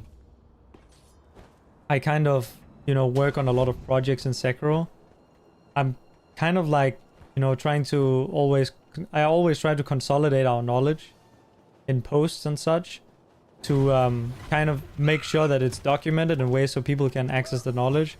And what I'll often do is I'll be like uncertain about a little thing, and then I'll just message him. And it happens a lot of the time, and then we end up talking about shit for like a couple hours sometimes. Like recently, me and some others were in a Discord call looking at some just some physics related stuff. Like the original thing we were testing was some FPS stuff. Some FPS and physics stuff, and then Wasted just joined in for a bit. Then but he had to go eventually because he has a life. And then when everyone left, then I found a new thing. That was kind of crazy.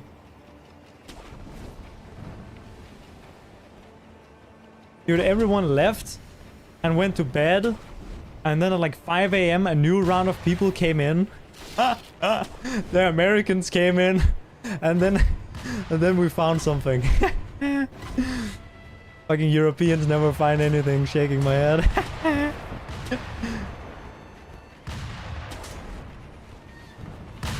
We found like a new Airswim entrance that hasn't gotten used yet, because the jump that you need to do to get to it is like omega cancer. It's like you gotta drop from a massive height, and then you need to do like a jump on a tiny little pixel. Huh? Whoops.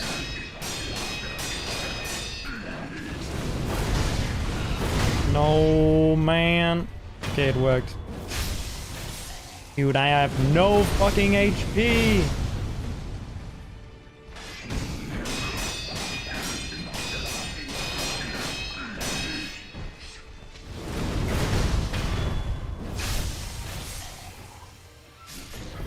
Think it would be hard for you to play this in KBM? Oh. Because you're goated, I'm sure.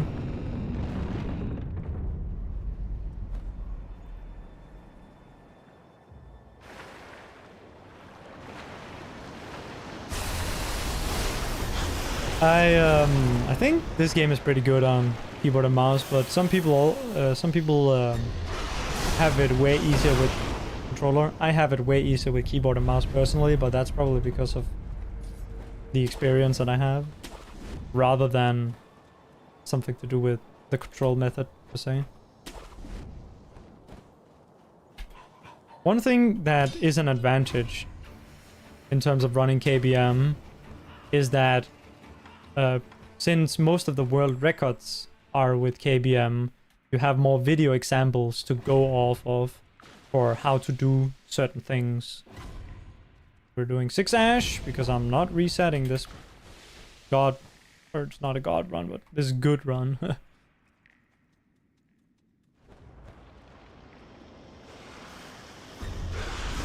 For example, Wormdog uses keyboard and mouse, so you could copy how he does things. I also use keyboard and mouse, so you can copy me.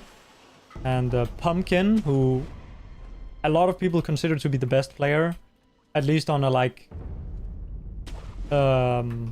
fundamental level, like the fundamentally best player. You can also use him. And I'm gonna get absolutely blasted here, I think. Never mind, I get lucky. Holy shit.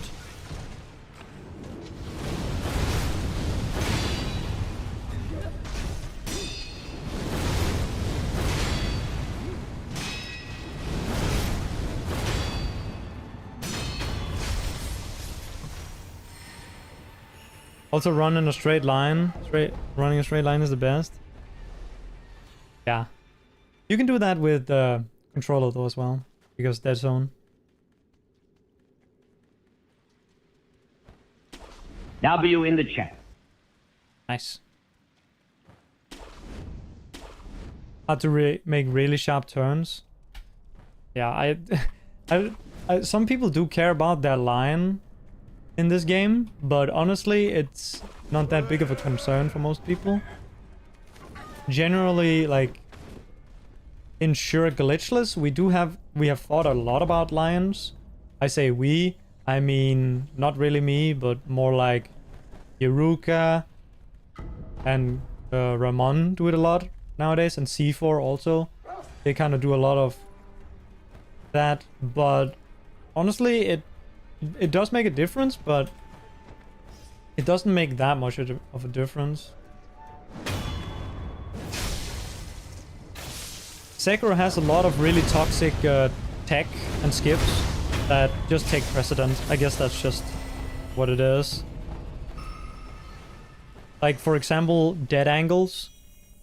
Sometimes, some fights, you might need to do, let's say, like 10 or, well, there is a strat, or there are a few strats where you need to do over 20 of them, but like like 180 dead angles in a row, and those are like maybe like 2 to 4 frame window.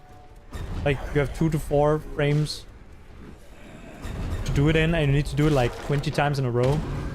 So naturally, when you have shit that's precise like that, generally speaking, the little details don't matter as much, because you are more relying on hitting like these precise things. That's I hope you get what I mean with that. That's more so where what's bottlenecked on the runs are like the big precise things in terms of losing time. That's where the time loss happens, and not on what is something like that.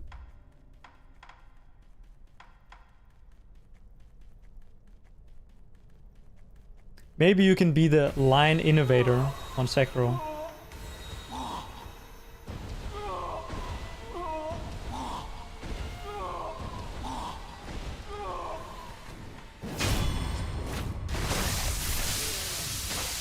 Don't spend as much time running.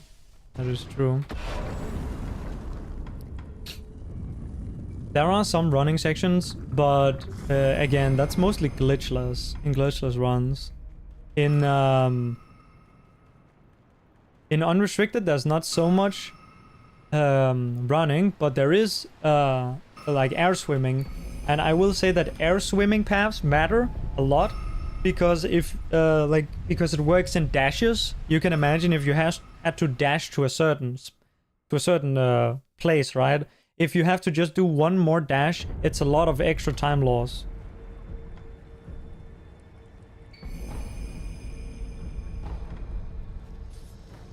Reverse dead angle. I don't know what reverse dead angle is, but I guess 180. The way it works is that on KBM you need to accept that the fingers are gonna hurt, and on controller you just have to flick the stick back and forwards very hard, and then it will work.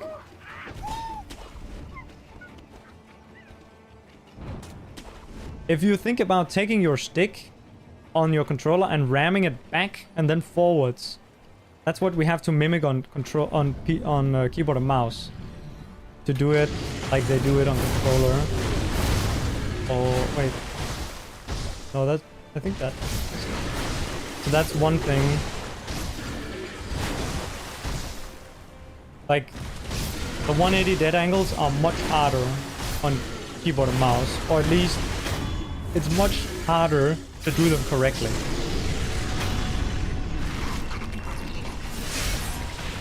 Because when you do 180 dead angles, because you turn away from the enemy, you spend some of the forward momentum of your attacks are spent moving away. So sometimes you can end up being a little too far away from the enemy to be able to hit them. And that's a big issue.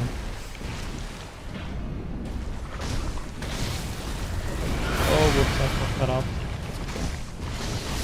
That's not okay though. Shit. Dude, this spot is so bad.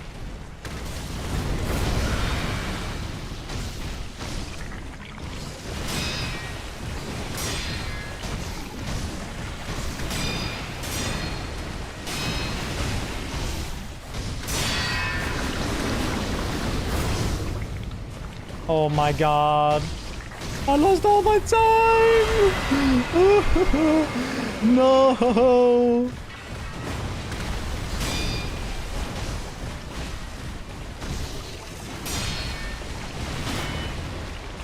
No, my god, this one is so dead. Fuck me.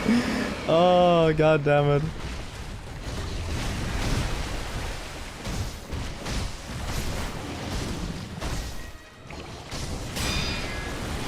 No. Please at least give me something to work with. God damn it, man.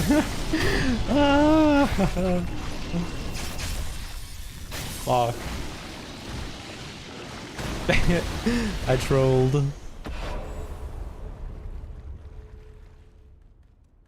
Damn, it's always the monkey. God damn it, man. It's always the monkey.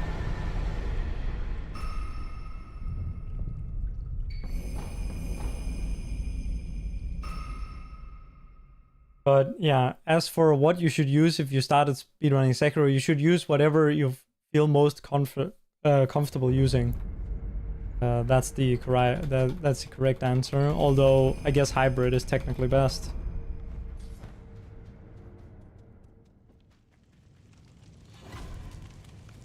There are some things that controller can do better than keyboard and mouse, and there are something that keyboard and mouse can do better than controller. And those things are roughly of equal value.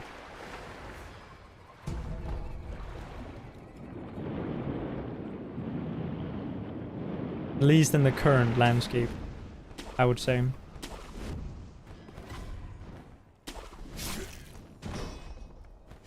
Because there is actually like a new kind of thing. I don't want to call it new because it's been around for a while, but it's something that's used more now than it was in the past.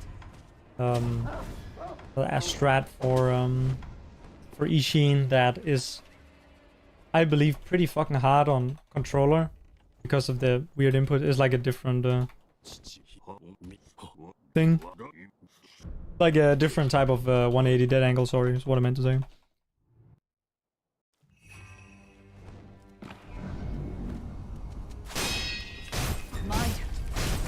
Crouching, it's because if you sprint and then pick up an item, Wolf will do a thing where after you go out of the item pop-up, he'll fall over kind of, and he'll cancel out of your idle menu thing. Like if I do this and stop, you see he does this. Oh, right. Haha, I just ended to show that. Anyway, this run was fucking dead.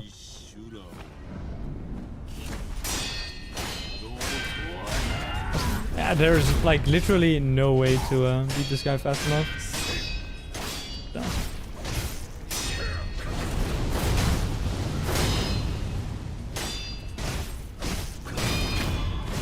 Nice.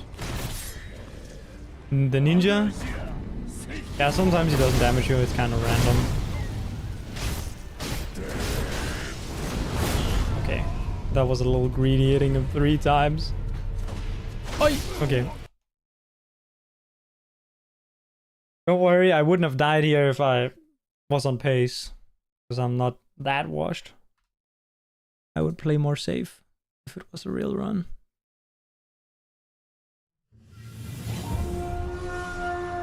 Yeah, I can quickly show the thing with the item pickup. Let me see if I have like a save file here somewhere.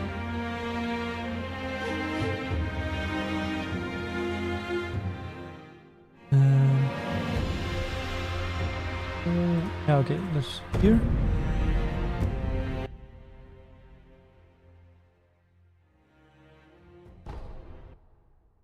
Yeah, Wolf will stutter step and go out of the menu. Yeah, he'll do what we call a hockey stop.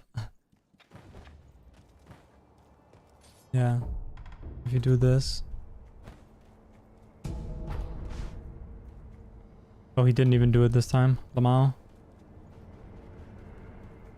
I wonder if it only happens if... Huh. Wait, hang on, let me see. Let me try it again, because I guess it depends how you do it. Also, how the fuck am I missing that? Easy.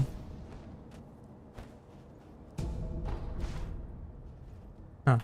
I guess it doesn't always happen, but it happens sometimes. Oh, wait. During key items? I guess it's because when you're running, you run and then the key items appear while you're running. But when I run and pick up an item, man, I don't even know. There is a reason why we crouch. It makes it easier to grab the item fast, and like it makes it, you can try it doing it without, and it's just generally like there's no like downside to crouching when you don't have to go. So yeah, but I guess it's not mandatory, but it's a very good tip. Who saw me? This motherfucker. Hey, look at... Oi! Holy fuck. Bro's got the craziest moveset since Sword Saint Ishin. Come here.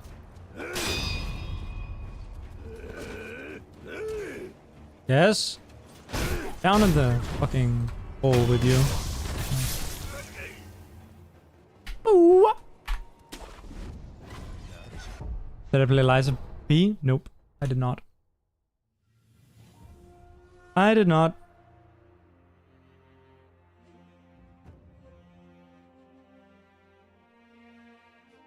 Budget Sekiro. A lot of people like it a lot, and I think some people like it more than Sekiro because it has like weapon choice, and the engine is generally like pretty cool because you can have high FPS and such. But I don't really care. I have like a how do you say it, like a pact with the FromSoft games. like in this type of genre, I don't play the other games that exist out there that are made by FromSoft. I play other games, but not in the Souls genre. So, and I have streamed some I did play a game called Timesia, which I streamed also, but that was kind of like it's a short game, so it was very not much. It was kind of like a, you know, just a thing I did for a few weeks, and then yeah, I want to focus on the FromSoft games because that's what I want to center my things that I do here on this channel around. Like, I really wish I could. I had the mental capacity to follow more the Elden Ring stuff and Dark Souls stuff and such. Like, I try to, I have like tried to like keep track of every world record that happens and try to read all the messages on the Discords, but it's like kind of a lot to keep up with. So I don't have time. I don't have time for other games. I am a From Software game cultist. Not as good as Sekiro in your opinion? I see. Yeah, I might play it sometime, but I also have this thing with new games that come out. I prefer to play them later, so I don't have to worry about performance and bugs and spoilers. I hate this thing with having to speedrun a game, essentially, to avoid spoilers. I want to take it at my own pace. You know? When Elden Ring came out, I pretty much didn't stream at all while I was playing it. I just played it offline, and I didn't go much on Twitch because I knew that there were spoilers everywhere. And I kind of had like it was, I think I would have enjoyed it more if I wasn't on Twitch, right? Because I wanted to watch other people play it, but I couldn't be sure that I wasn't gonna get spoiled, so I had to rush through the content. And that game was kind of annoying in that regard, because every time that I would die to a boss, I would be like, oh man, this is more time wasted, instead of having like the more normal mindset that I have, that every single death is more so like for practice and shit like that. So yeah, I generally don't play games as they come out. And also new game releases are kind of shit in my opinion, so I play old games. Or older games. Alright, I think I'm gonna end it here. Just like a little 4-hour today. And we can do some more another day. Tomorrow I'm going for my driver's license test. And if I succeed, that's gonna be Pog. I have an idea for something that I want to do when I'm done with that. Something that could be quite cool. Something that I can't do while I'm still kind of on the fence of whether I'm gonna pass or not and need to take more classes. More lessons. So yeah. Okay. It was Slow Gary on, but not playing Dark Souls? What the hell? I guess C4 is on. And I can't really be bothered to raid anyone.